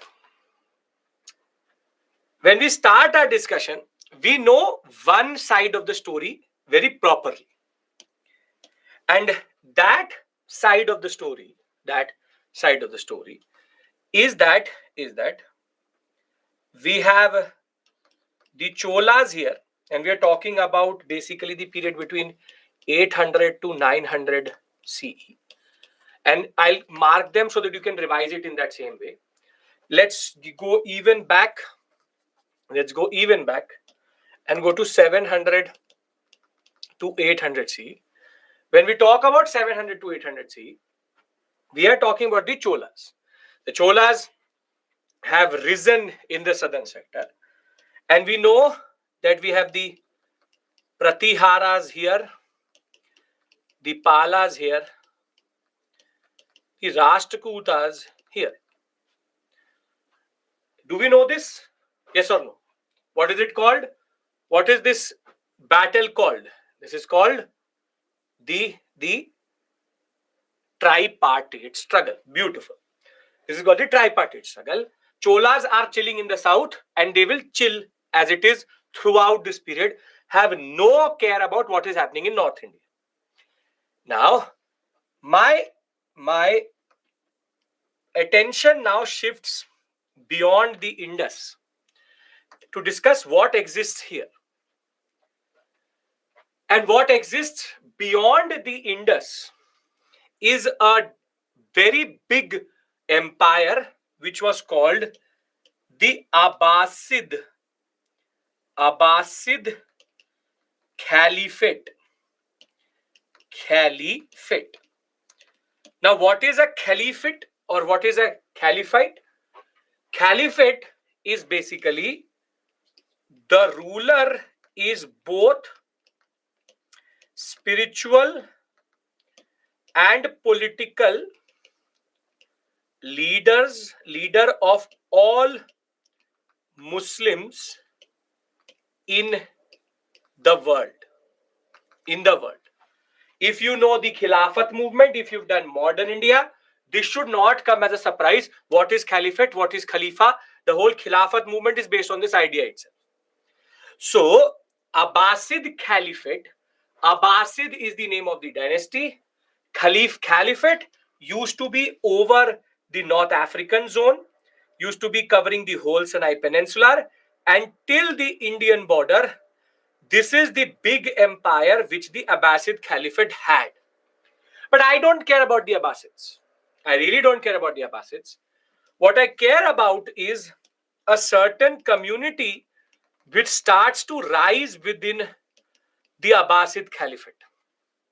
And they are called Turks. Turkey, whatever you want to call it. Turks are a Central Asian tribe which come from this north of Black Sea sector. And there are two types of Turks in the world till today. Two types of Turks. One Turk converted to Islam, which is called Islamicized Turks. And the other one are non-Islamic Turks. Basically, some who converted, some who did not convert. They remained in their own non-Muslim identity, which is their tribal identity. And they were in the north of Black Sea sector. What is Ottoman Empire? Very good question. We will do it after Delhi Sultanate, 1500. So very good question. Very, very good question. Now, Islamicized Turks and non-Islamicized Turks basically exist. Now, the Turks start to trickle into the Abbasid Caliphate. And these are the Islamicized Turks. Very, very good fighters. They're called Ghazi soldiers.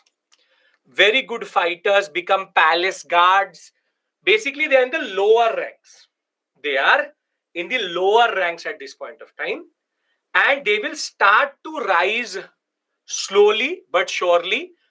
And Abbasid Caliphate is just the setting stage. Stage is set. Now, my first story is complete. Pratiharas, Palas, Rashtrakutas, Cholas, Abbasid Caliphate with Turks inside it. With Turks inside it. Turks right now are basically low-level officers, but start to rise. Are we clear about this? Who is the Abbasid ruler? What is Abbasid Caliphate? Does not really matter to us. I have to take the one step forward, which is more important. Are we clear? This is the stage set. This is the story where our concept starts, and I brought in the first actor, which is the Turks. I want everybody's yes, then we move forward. Yes? Okay, beautiful. Now,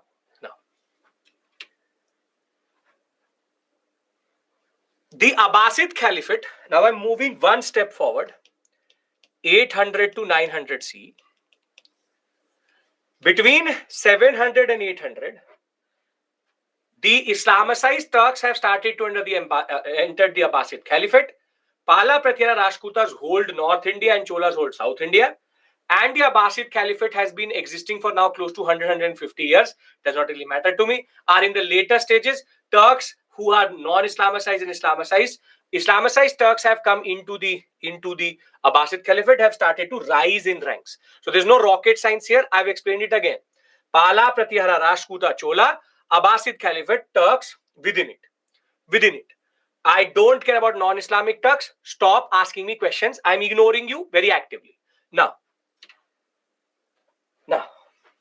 800 to 900 CE, what happens is this dynasty starts to decline. The Abbasid Caliphate starts to decline. The recipe remains the same, standard things which are there. And the Abbasid Caliphate declines to give one of its governors a lot of power. And the dynasty which comes in place of it is called Samanid dynasty. Samanid dynasty. And within the Samanid dynasty, the Turks have risen one step forward. Basically, in the Samanid dynasty, again, you don't need to know anything about them. It's just that the Turks now become kingmakers. Now become kingmakers. And therefore, what we see is that here you have the Samanid dynasty. Here you have the Pratiharas. You have the Palas, you have the Rashtrakutas, and you have the Cholas. Keep on imagining with me and it will actually make sense to you. Are they like Sayyid brothers? No, but stop cross-referencing to something which you don't know. So they have now become kingmakers and this Samanid dynasty exists. But by 990 CE, the Turks start to feel that why are we kingmakers when we can capture power itself?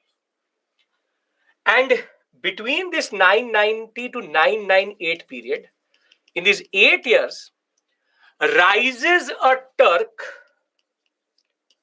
an Islamic Turk, named Alptipin or Alptigin. He says, enough is enough. We don't need to remain in the shadow of the Samanid dynasty. And Alptigin captures power. And what he does is that he makes his very important center, his center of rule was Ghazni. Ghazni is a place here. It's a place here. And basically, by the period we come to 998, this Samanid dynasty is also declining. It is also declining. And Alptigin has captured power. And he is going to rule from Ghazni. So, the Samanid dynasty gives way to the Ghaznavids by 998 CE. By 998 CE, the Samanid dynasty ceases to exist, and now come the Ghaznavids ruling from Ghazni. So they are called Ghaznavids. North India remains stable, but you can see in the other sector, we are seeing that from Abbasid to Samanid to Ghaznavid. Now here is what I am interested in. 700, 800 CE. Thereafter 800 to 900, 990. And from 990 to 998, it is the process of capturing power. Now, if you all are with me, 1, 2, 3. If you are with me, I would like to now introduce a very important actor in this story, and his name is Mahmud of Ghazni. Can I do that? Everybody is with me here? Ask no questions and keep your story simple. Abbasid, Samanid, Ghaznavid, they are giving way to each other. Ghaznavids rule from Ghazni. And you have the Ghaznavids or the Ghaznavid dynasty here. And now North India will go through certain changes. If you allow me, I would now like to talk about the period between 998 and 1030 CE. Everybody is with me? No issues. Okay. The Ghazni I say is not this Ghazni. Ghazni movie Ghazni. Okay. Now, we go to the period between 998 1030 CE. Very crucial period for India. Now, see, Mahmud of Ghazni has taken over at Ghazni, and basically the Ghaznavid dynasty is now under its most known ruler ever, Mahmud of Ghazni, the successor of Al-Tighin. Now, for us, he is a invader. He is the one who destroyed Somnath multiple times. Mahmud is his name. Ghazni because he is ruling from Ghazni.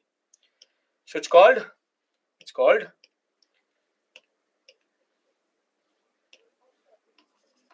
Mahmud of Ghazni. Mahmud of Ghazni ruling from Ghazni. So Ghaznavid dynasty.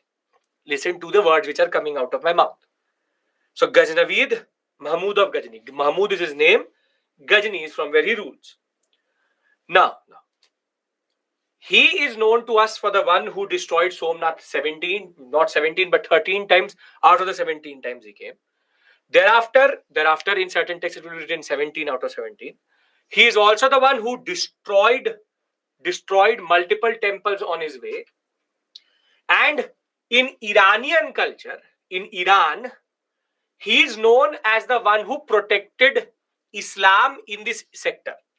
So the Ghazni dynasty, just to show you this, the Ghazni dynasty was quite big, the empire of Mahmud of Ghazni.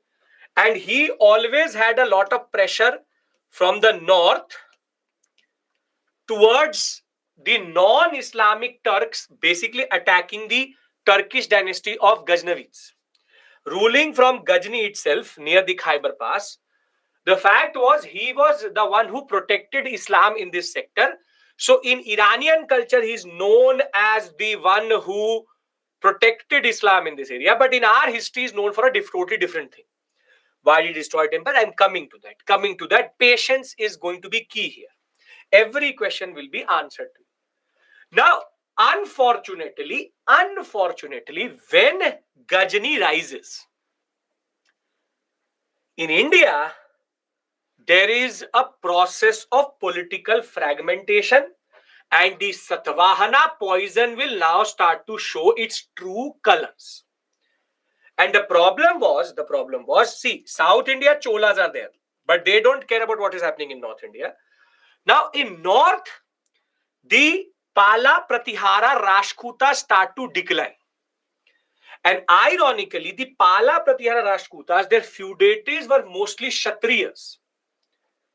And their feudatories were Kshatriyas who later took the title of Rajputs. They were the Kshatriyas who were born to rule. And now we see Rajput dynasties rising as feudatories. So what happens is, in India, there's a proper dismantling. In this sector and in this sector, here you have what are called the Hindu Shahi rulers, Anangpal and Devpal. And here you have somebody called the Sultans of Multan. They were an offshoot of the Samanid dynasty and were able to establish themselves in this sector. So these two basically become the de facto border. They become the de facto border. De facto means basically if you have to enter into the subcontinent, Hindu Shahi rulers and Sultans of Multan have to be there. All of this history is quite well documented by Al-Biruni itself, and we have indigenous sources also telling us. I'm not making this up. ये मेरी मनगढ़ंत कहानी नहीं है. This is not what I'm making myself. It's a proper way in which it has been documented. So don't tell me, sir, you said, sir, that said. No. If you know a different history, I'll be happy to know it, but I don't care about it. Now, the Palas exist, but they are shrinking, and they have given birth to the Senas. In the Deccan sector, the Chandelas as Rajputs are rising, and the Rashtrakutas are still there, but they are shrinking. At the same point of time, here is the real problem. Here you have Tomars, you have the Pratiharas, you have the Chauhans, you have the Gahadwalas. And now India is basically a jigsaw puzzle of different small and big rulers. You have the Chauhans, you have the Tomars, you have the Pratiharas, the Gahadwalas, the Senas, the Palas, the Chandelas, Rashtrakutas, and by the later period, you will have somebody called the Solankis also rising in this sector. The Solankis, but not right now, later. Chalukyas already risen, Vaibhav coming from back. Now, they are back. Basically, the Solankis are called Chalukyas. Rajputras and Rajputs, same people. Now, it is in this period that everybody understands where did Tomar, Chauhan, Gahadwala, Sena, Chandela come from. Everybody understands that, right? Everybody understands that? What is the answer to that question? Where did they come from? They all were what of the Pala Pratihara Rashtrakutas? They all were feudatories. Beautiful. They all were feudatories of the Pala Pratihara Rashtrakutas, and therefore they came out as soon as central power started to decline. Great. Now you understand the importance of the discussion. Now it is in this period that Ghajini used to take a certain route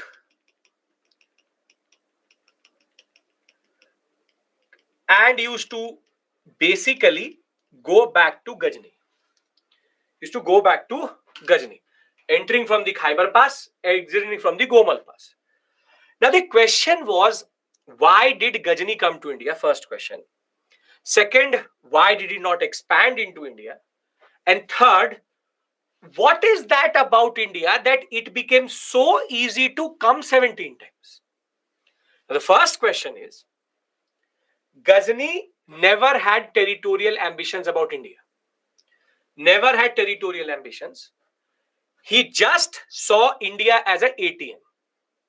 Because he was expanding towards the Christian sector, which is towards Europe, which was more important to him. He knew that in India, he will find wealth because India is prosperous. So his entry into India was in no way a religious, as a lot of people talk about it. Religious. No. It is politico-religious, maybe. Politico meaning it's not even politico, it's politico-economic religious, meaning he's coming in because of economic reasons. He's coming in because he needs the wealth of India to fund battles which he's doing with the non-Islamic Turks and towards the West itself.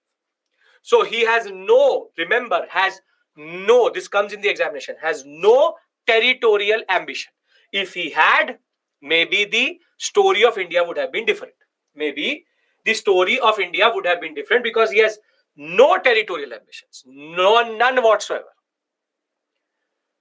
Now, second question.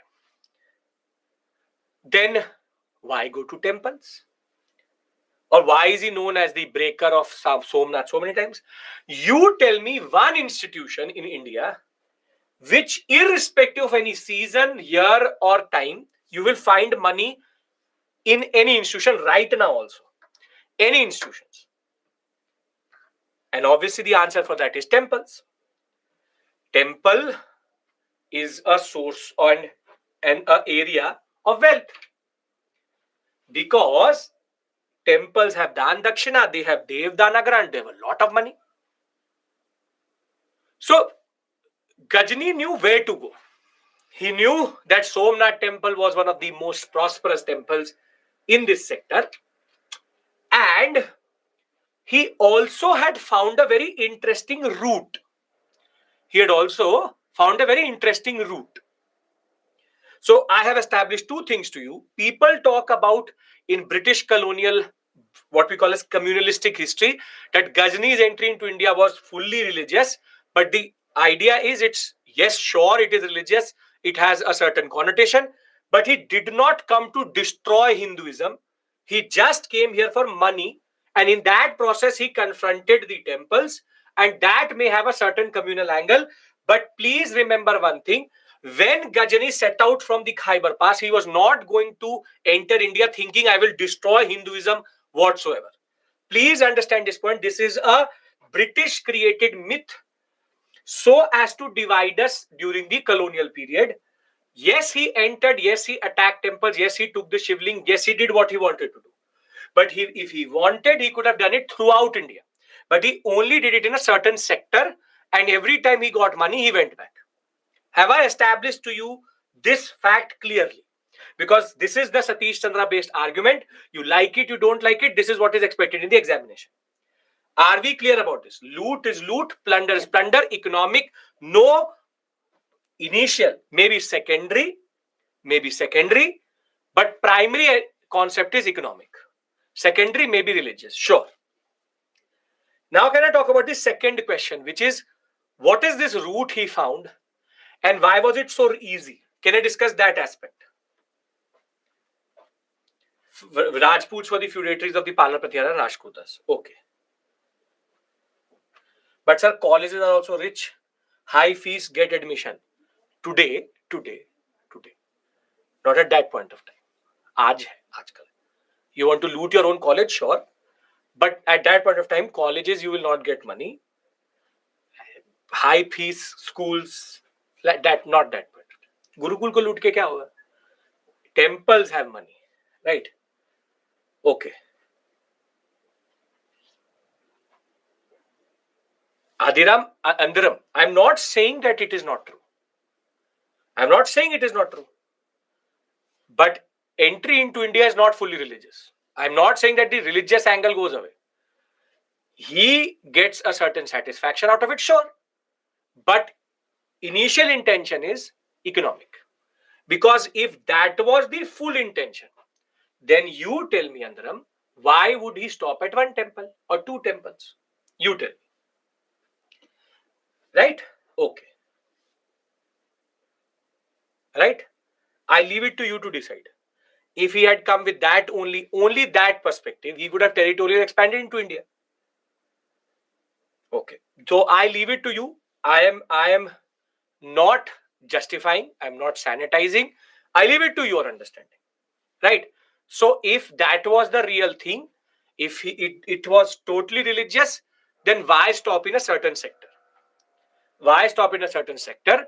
And why only take wealth? He would have then got a lot of satisfaction by destroying every temple in India. So there's a certain circularity to that argument. And unfortunately, that Britishness is not coming out. But okay, no issues. I leave it to your judgment. I am no one to tell you what you need to think about Gajini. Can I move one step forward, because I want to discuss the second aspect here, which is more important, right? Okay, now ironically, 17 times Gajini came. He took a certain route. Now, ironically, Ghazni was always faced by Hindu Shahi rulers, Hindu rulers. And when he used to go back, the sultans of Multan used to stop him. And both of these dynasties literally took the brunt of Ghazni. Every time Hindu Shahis came, every time Ghazni came, Hindu Shahis were the first line of defense. Every time he went back, the sultans of Multan were destroyed by him. If it was a religious angle, he would have not touched the sultans of Multan, but he did. He literally did not care if they were sultans of Multan, if they were Muslim, he destroyed them. Now the question is, you tell me, if Pala, Pratihara, Rashkuta, Tomar, Chauhan, Chandela, Gahadwala, Sena, everybody comes together. Would there have been a chance that Ghazni would have come 17 times? And the answer to that question is a big no. The problem is, and we have documentary proof, that the Hindu Shahi rulers, after the second invasion, wrote to the Tomars and the Chauhans and to the Pratiharas, to the Gahadwalas, that there's a person called Ghazni, he's coming every year, he's taking a certain route. We cannot hold him off. We need everybody to come together and we will fight him off, and he will never come again. But the answer he got from Tomars, Chauhans, Gahadwalas, Senas, Pratiharas, Chandelas, everybody, was only one thing. And that answer was, not my problem. If he's entering in your sector, it is your problem. This is called, very beautifully, feudatory mentality. This is called feudatory mentality. Feudatory mentality is, till it does not impact me, I don't care. This is called lack of unity. This is called feudatory mentality. Tomars, Chauhans, Pratiharas never came to the assistance of Hindu Shahis or the Sultans of Multan because they thought it was not their problem. And Ghazni was able to see that if he took this specific route, he did not face any resistance after the Hindu Shahis. And even if he did, nobody had a combined attack. This is what enabled him coming to India 17 times, which nobody talks about. And nobody is going to talk about it because it is an advantage which Ghazni has, which basically what the British also had. If you look at it, exactly same situation the British used. Lack of unity, too many political units, all trying to kill each other. This is why Ghazni's entry into India was so easy. This is why he saw India as a ATM. And this is why there was never any proper resistance to him. You have always asked this question. He came, why did he destroy temples? But you tell me, in the era of Rajputs, how was it so easy for him to basically enter India, take what he wanted and went back?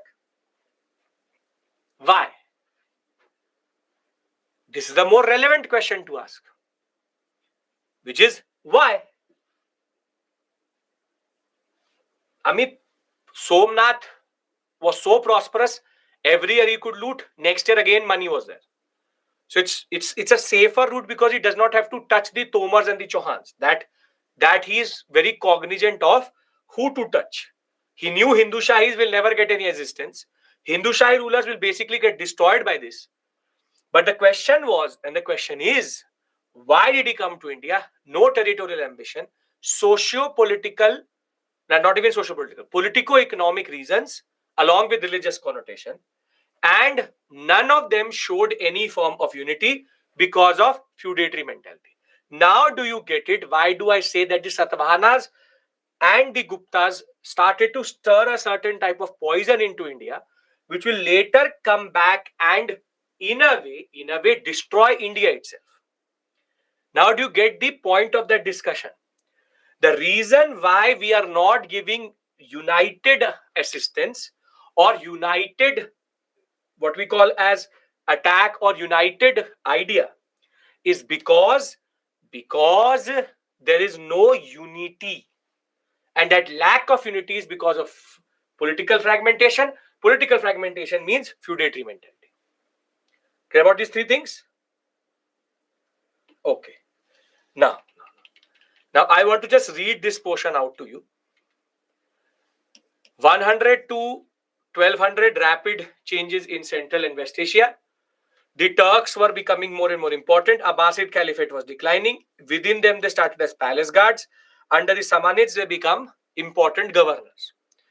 Now, towards the end of 19th century, Samanids lead to the Ghazi soldier Ghaznavids. Ghaznavids take over and establish their own empire, which is called the Ghaznavid dynasty, in which Mahmud of Ghazni is going to rule between 998 to 1030. He will be remembered in Iranian culture as the protector of the Islamic culture from non-Islamicized Turks. But in Indian history is known to be the one who entered in the Indian subcontinent multiple times. And he's invaded India 17 times. He never had territorial ambitions, was religious but had a political connotation. And this comes out of the Shahnama written by Ferdowsi, and also Al-Biruni was writing the same point of time, and evidence also tells us. So we are talking about the 9th century at this point of time, 9th century. And therefore, what is the difference between feudatory mentality? Feudatory mentality leads to lack of unity. Are we all on the same page about Ghazni? Because I want to take the story forward to Battle of Terrain. Are we all clear about Ghazni and why was it so easy for him to come to India, do what he did and went back? Yes? All clear? Perfect. Now Ghazni has died. And as always, with very powerful rulers came very, Sakshi, I've already answered you. Feudatory mentality leads to lack of unity. Feudatory mentality is I don't care culture, and that in turn leads to lack of unity because then political units are disregarding each other's importance. 1030 to 1117 is a period in which from Abbasid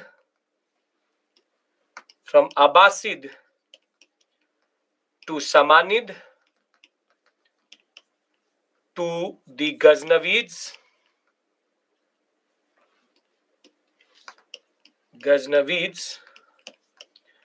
to now we have what are called the Seljuks. And basically the Seljuks, again one type of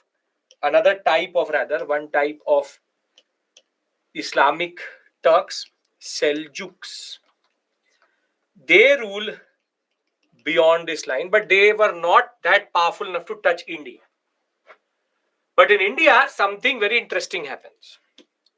And what happens is that the Cholas are still chilling in the south. They don't care about what is happening in North India. But there's a process of what we call as consolidation. The Chauhans are able to capture the Tomars.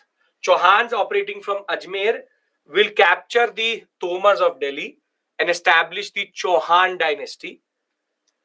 In north, the Gahadwalas under Jay Chandra is going to establish himself in the Doab region.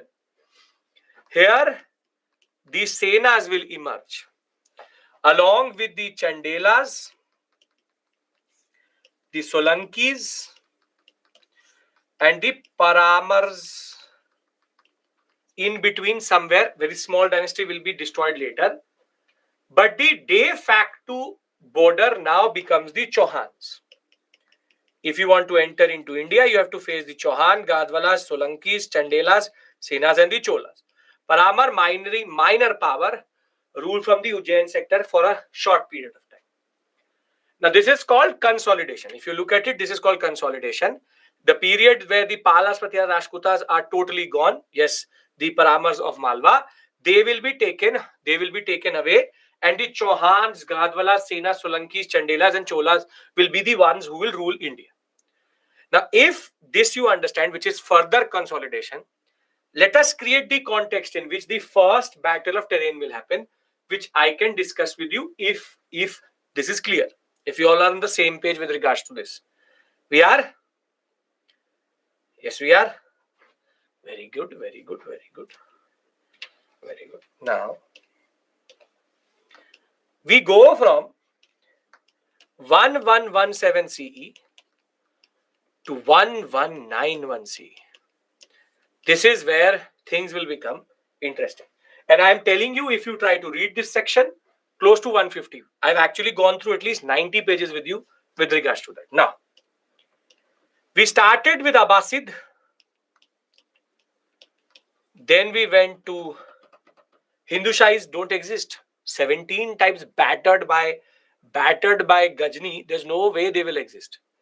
Abbasid leads to Samanid, leads to what we call as Ghaznavids. Ghaznavids leads to Seljuks. Very good. Now, the Seljuks don't decline into one, but two units. One is called Khawarizmi dynasty, and the other one called the Gurid, ruling from a place called Gor. Ruling from a place called Gor. They're called Gurid dynasty. From Gor. Sometimes called Gor, Gorid, Gurid, whatever you want to call it. And the placement of these two is very interesting. The placement of these two was that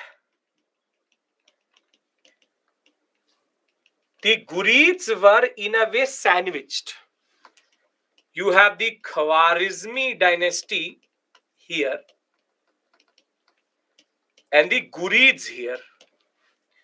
And from Gor,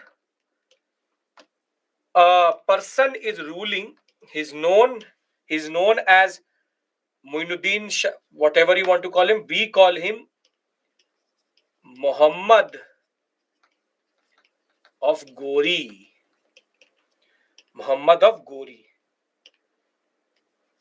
Muhammad of Gori. Name Muhammad Gori. Now, very simply, Chauhans are here. Solankis, Gahadwalas, Senas, the Cholas, and the Chandelas. Now, Gori is in a very difficult situation.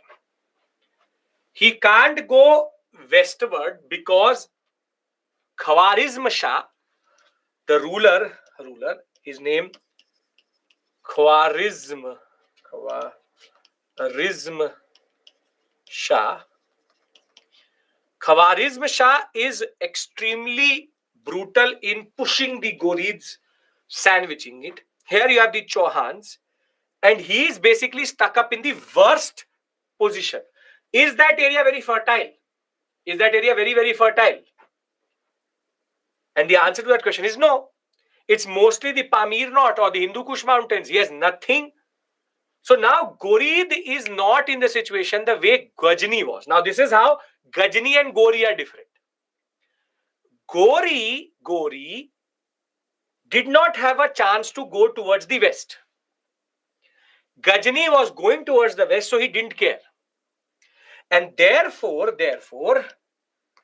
Gori now chooses to thrust into India and will meet a legendary king called Prithviraj Chauhan in a place called Terrain. Modern day Haryana, Punjab sector. The question is, why did he come to India? He had territorial ambitions because he knew that India was very, very, very prosperous. And because Gore was caught between these two, he had no other option. Now, the question is, what happens in the first battle of Terrain? And what I've tried to answer through the past close to an hour itself, I've tried to answer why did Gori come to India? If you look at it, we started with the Ghaznavids.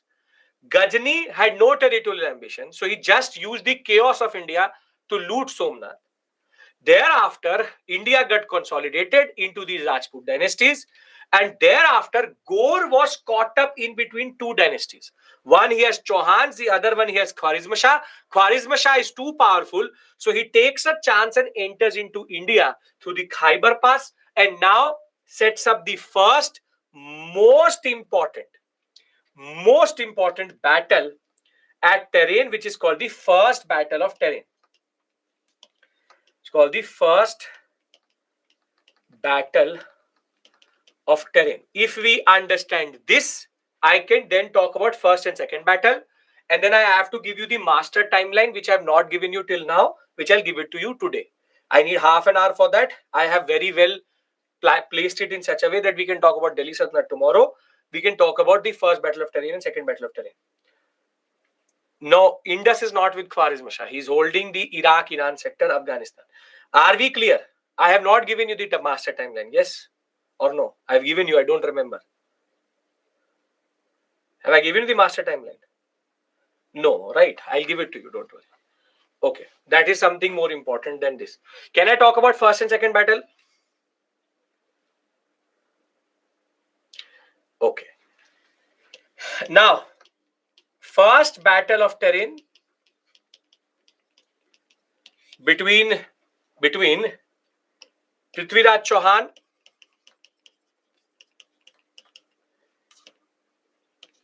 and please don't watch that movie because the director forgot that there's a difference between Gori and Ghajni. Prithviraj Chauhan, because the whole movie somehow Prithviraj Chauhan was fighting Gori, not Ghajni, Ghajni, not Gori. I don't know why, but sure. Prithviraj Chauhan versus Muhammad of Gori. Now, in this battle, Prithviraj Chauhan wins. He wins, but by a margin, because Gori came underestimated, and he also did one more thing, which is he did not bring full army. Now, once Prithviraj Chauhan wins, the first thing which he does, you know what?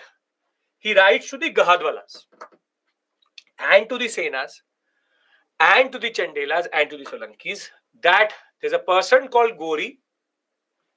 I fought with him. He has gone back, but he will come back. And when he will come back with a bigger army.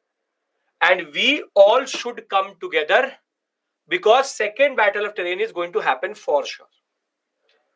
And remember and be reminded of the fact that think what or guess what the answer of all these Rajput dynasties was. And the answer was not our problem. Not my problem. And there's a very legendary story that Jayachandra betrayed his own son-in-law in the form of Prithviraj Chauhan. And as predicted by Prithviraj Chauhan, The second battle will happen 1192, second battle of Tarain, and Gori will win and establish the Guridian Empire in North India. Now the question is, how was he able to win? These are two questions we need to answer. Then the master timeline. The answer to this question is Rajputs, we already know. Tomars ruling feudatories of Pratiharas, ruling from Delhi, Haryana, the ones who had found the Khilapuri, which is Delhi, Anangpal II, and later the Chauhans will capture the Tomars. Thereafter, the Chauhans, Rathors, the Sisodias, the Chandelas, the Paramars, Senas, and Solankis will become the most powerful Rajput dynasties. But our focus is on the Chauhans of Delhi because they will become the de facto border after capturing the Parmars of Malwa and Ujjain itself, shift the capital to Delhi, and Prithviraj Chauhan was the most important ruler. This already I've told you. Now, Ghazni will decline. Ghazni will give rise to Seljuks. Seljuks will give rise to Khwarezmi Empire. Khurasan, the bone of contention between the two, was captured by Khwarezm Shah, and Gurid or Muhammad of Gori, Shahabuddin, Muzuddin Muhammad bin Sam, whatever you want to call him, will have no other option but to move towards India. And that in turn will set up the first and the second battle of Tarain. First battle of Tarain lost by Gori, second battle won. Now, if you give me permission, I would want to talk about why were they able to do it, and then we talk about the master timeline. Can we discuss that? Why? We are on the same page. I have given you the summary of struggle for North India, 150 to 160 pages of Satish Chandra, setting up the concept, why did the first battle of Tarain happen? And I hope that now there's a certain story in your mind which you can connect with, and you just have to know this story. Now, the people which I've talked about, you, I hope, also understand it. That when somebody says Ghazni, somebody says Gori, Chauhans, Paramars, now you are capable of that. Hindu Shahis, you're also knowing about it. Yes? Okay. Now, the reasons why the Turks one can be done into two parts. First is called socio-political. Why Rajputs lost. See, there's no doubt that the Rajputs are brave. There's no doubt the Rajputs are the most capable in everything. But here three factors actually destroyed them. First is feudatory mentality, which leads to lack of unity. And last is fragmented army. See, feudatory mentality meant that nobody was ready to come together, and the Chauhans alone faced Gori. Second, lack of unity means that even when Chauhans wanted an alliance, there were issues.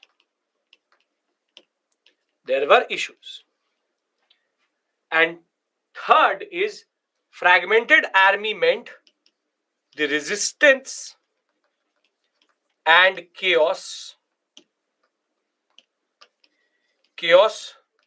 was fragmented.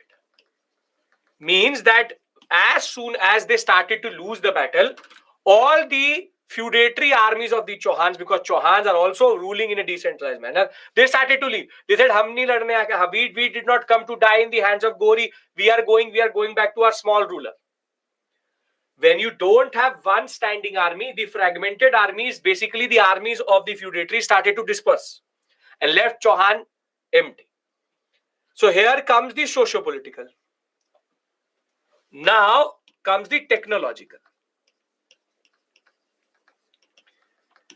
And the technological is also quite interesting. Are we clear about socio-political?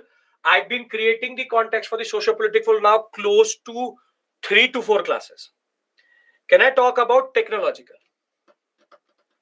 Okay. Technologically, they had three advantages.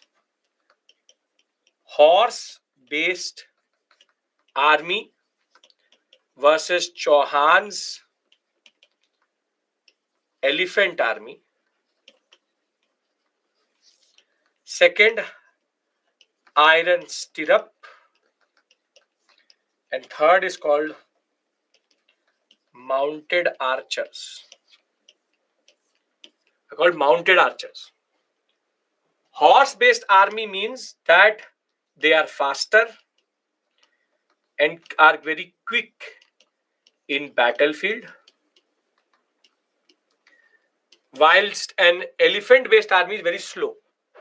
They cannot change directions very quickly, and when a horse can go and do on the trunk of the elephant, if it hits on the trunk, the elephant gets startled and it will basically remove everybody on the back of the elephant itself. It is one issue. Second is iron stirrup. You would have seen this for sure in your life. When you have ever seen a horse, you would have seen something like this on the sides, in which you put your leg like this. Have you seen something like this? Have you seen something like this? This is called iron stirrup. This is called a stirrup. Now, basically, they had what are called iron stirrups. Stirrup gives a lot of what we call as grip over the horse. It gives a lot of grip over the horse, so you can ride very well. And that grip will be used by archers on horses. Basically, our archers were just on one position, shooting the archers. Their archers were on the horse.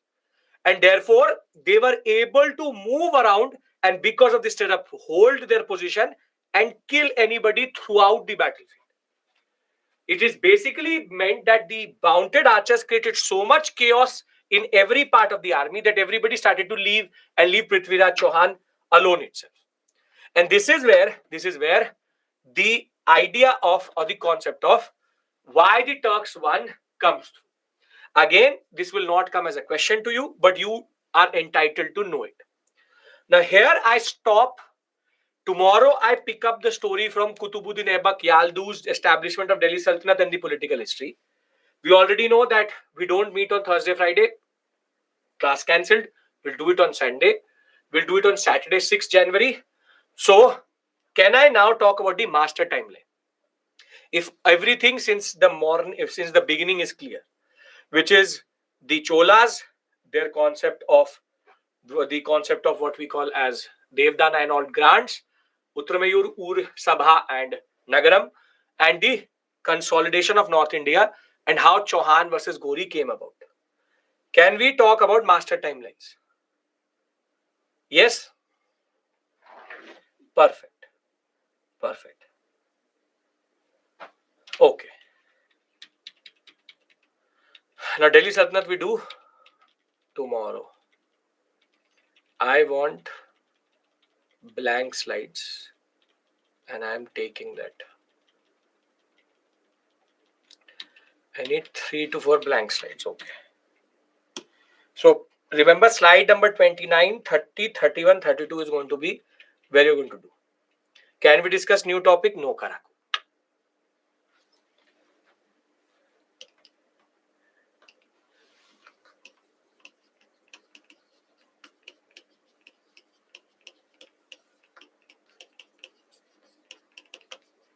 Okay. Jayachandra the main reason. No, he's not the main reason. He's just a the bahana hai. It's not, it's more than that. It's more than that.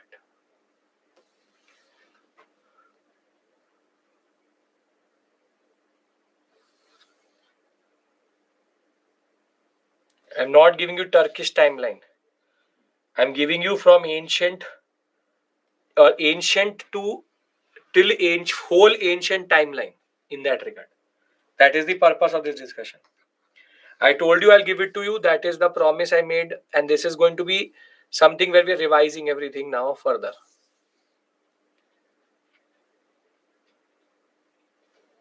Kar diya, Sakshi, Turkish invasion has been removed. It is not showing. Refresh. I've removed everything on the slide. It may not be reflecting on yours. It may be reflecting on some. happens. Okay. Paleolithic, Neolithic, Indus Valley Civilization, early Vedic. And I'm not going to take questions which are basically based on Gajni effect. Later Vedic bhi kuch tha. Mahajanpadas explain again. These questions I will not take. You have the recordings. Please go through them again. I am not going to repeat everything because you don't remember. Straightforward. Chalcolithic within IVC, I take it. Puja, IVC, I've taken it within Chalcolithic itself. That is more important to me. Now come the what we call as Shunga, Indo-Greeks, Sakas, then come the Kushanas, Sakas, Guptas, post-Gupta.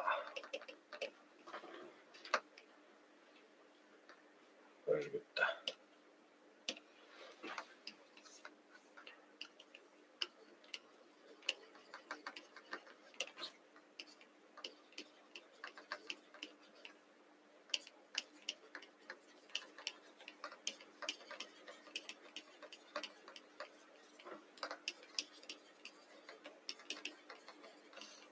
नहीं भूला सतवाहनास, लिखा है Satavahanas. See, if you get the logic why I've made an internal line, you would understand it. South India, Vakatakas, and here would be Chalukyas, Pallavas.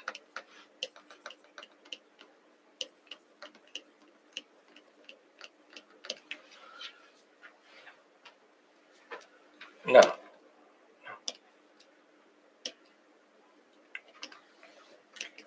no state. This is the story of only political, so I will write economic and society differently. No state, early state formation, mature state, but nature not known, mature state, nature not known, tribal polity, rise of territorial kingship, monarchies and Gana Sangha, centralized empire, decentralization starts to set in, decentralization via land grants, fully decentralized,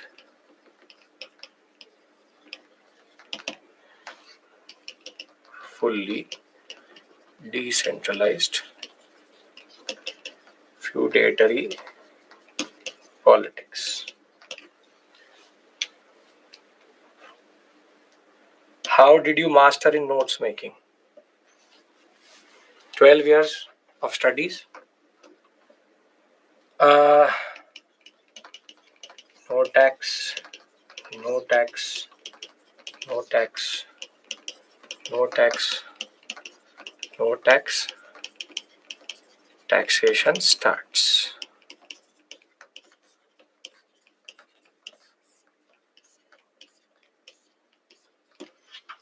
This arrow means what? It is going through the whole period. Starts in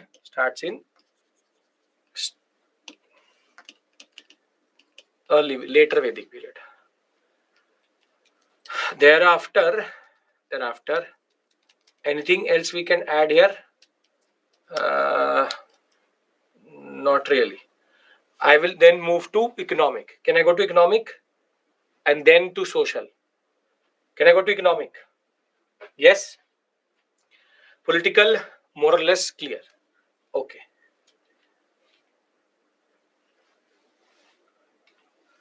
Now,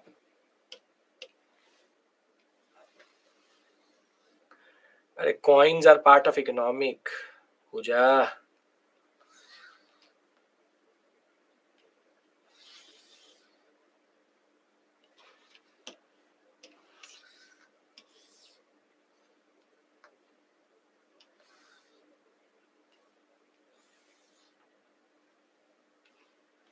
Okay.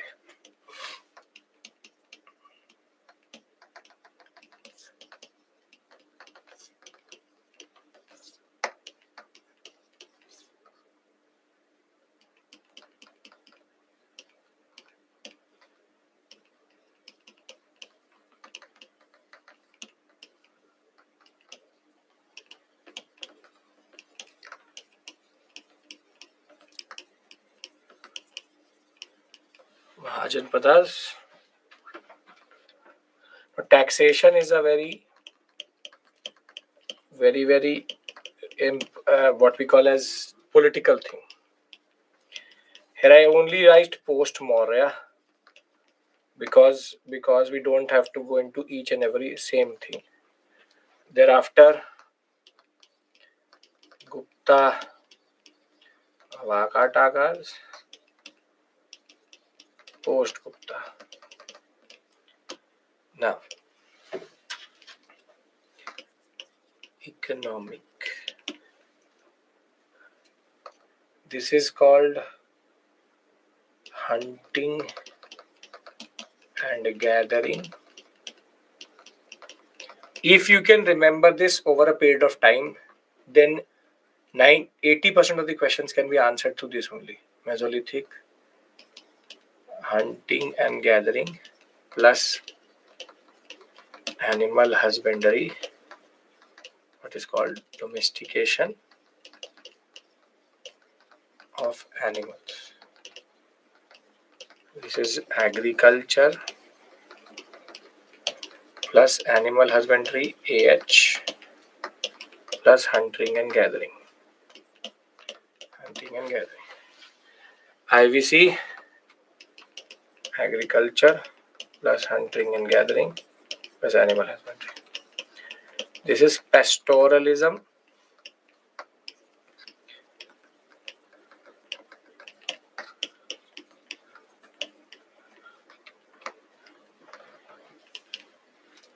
Megalithic, pastoralism, agriculture,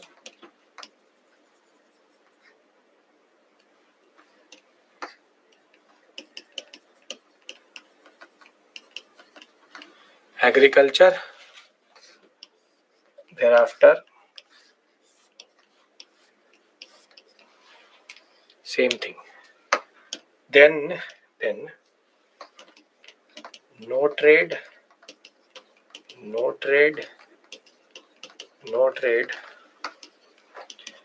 internal and external trade, no trade. This is agro pastoral, no trade. Now, revival of trade, both internal and external. Rise of Roman trade with Sangam polities. Highest point of trade.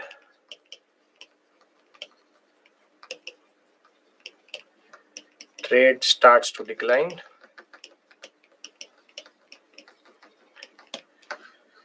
Urban contraction and trade declines fully. Thereafter, first coinage, punch marked coins, proper coinage,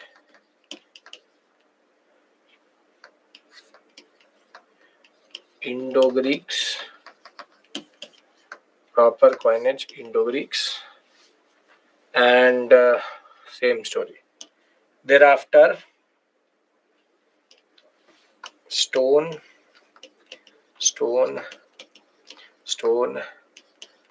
copper and bronze, iron known, iron used.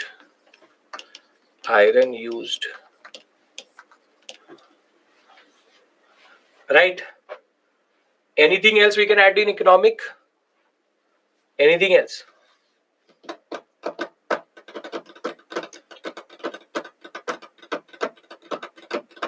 Nothing more? Can we go to social then? Women's participation social.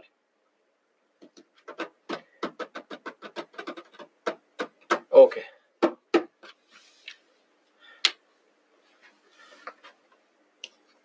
Currency already added.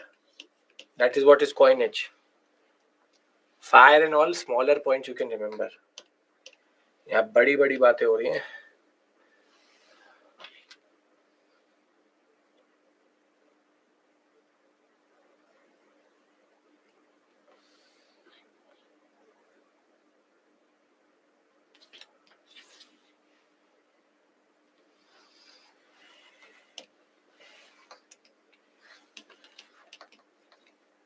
Paleolithic,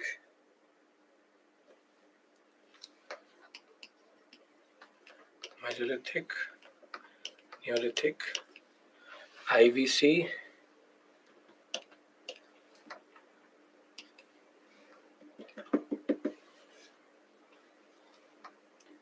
then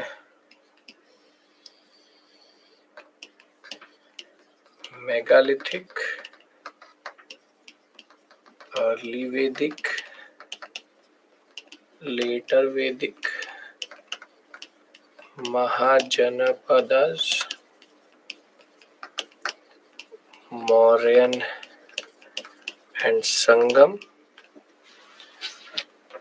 Thereafter post-Maurya.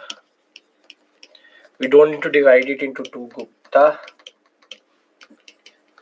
post-Gupta.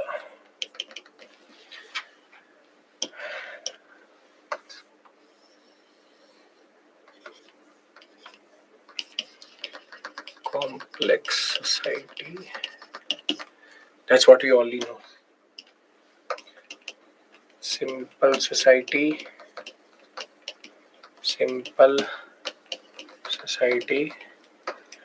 Neolithic. Complex society due to surplus. Complex society with occupational differentiation. Now comes the most interesting, which is early Vedic. So we can talk about no religion, rituals and burials,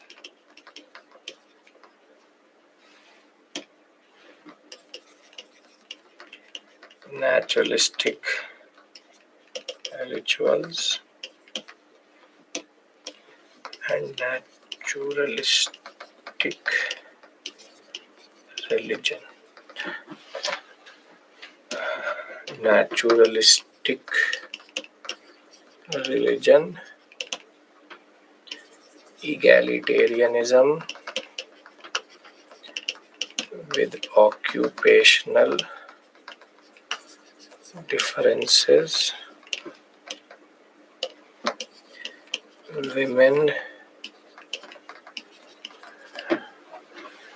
women had access to wealth and education. Wealth and education. Naturalistic rituals means ritual related to nature. Naturalistic religion, egalitarian, women, men. Okay. Then comes the most dangerous period, which is Later Vedic. Fourfold Varna system,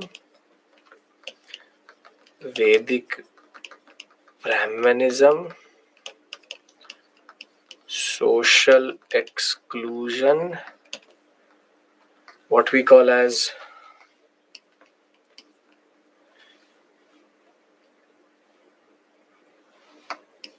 dominance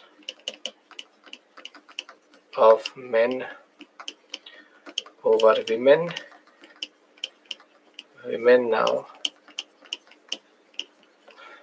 Thereafter, women have no access to wealth or education, and patriarchal society, proper patriarchal society.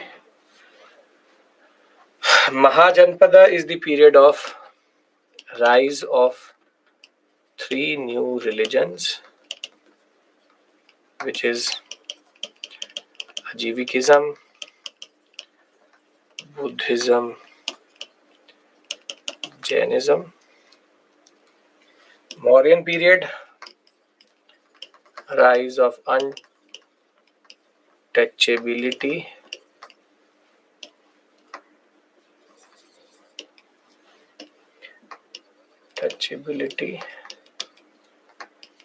and thereafter post-Maurya, rise of caste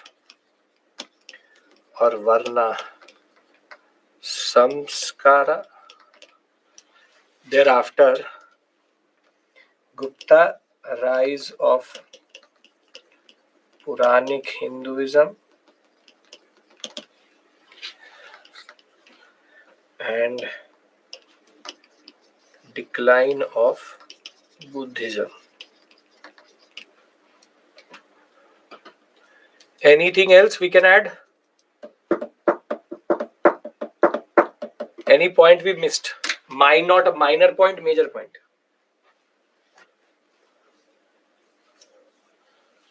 Rajan and all is too minor a point. Don't clutter main timelines. Okay, you want first or second urbanization? First urbanization. Second urbanization.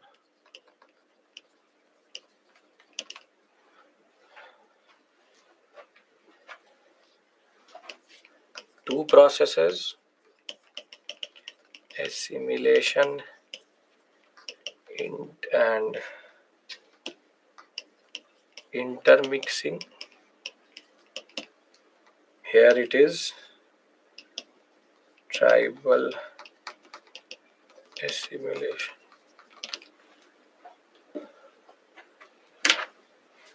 Dasa Dasi, you want to add? Dasa Dasi will be here only. Dasa Dasi tradition.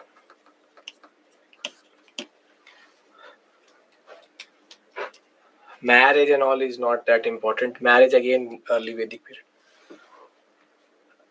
Are we now clear? You want to add in economic, we can add land grant tendency. So this is the power of the political timeline. This is a master timeline. Basically, whatever we've done between 2 million BCE to 650 CE, all is in this slide. Wherein from Paleolithic 2 million to 650, political, economic, social. You should be able to make it after doing revision, but this is basically the way you have to understand it generally. Generic understanding is based like this only. Ritualistic kingship and all is automatically implied here. Ritualistic kingship comes here. That's not an issue.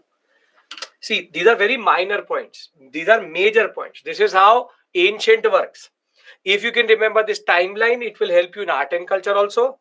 And generally, this is how you can remember everything. Everything else is just filler where I've given you more political details. If you remember this, you are doing half of the job already. Mains question also you can answer from this area. After that, if you fill in the details which I discussed in the examination, Pooja, you don't have to give it. You're already a student. The simple point is medieval master timeline once I've finished medieval. Right? Medieval also I give you a master timeline like this. Everything will be shared. If we all are clear, tribal assimilation means tribal societies now assimilated by the Gupta land grant giving tradition.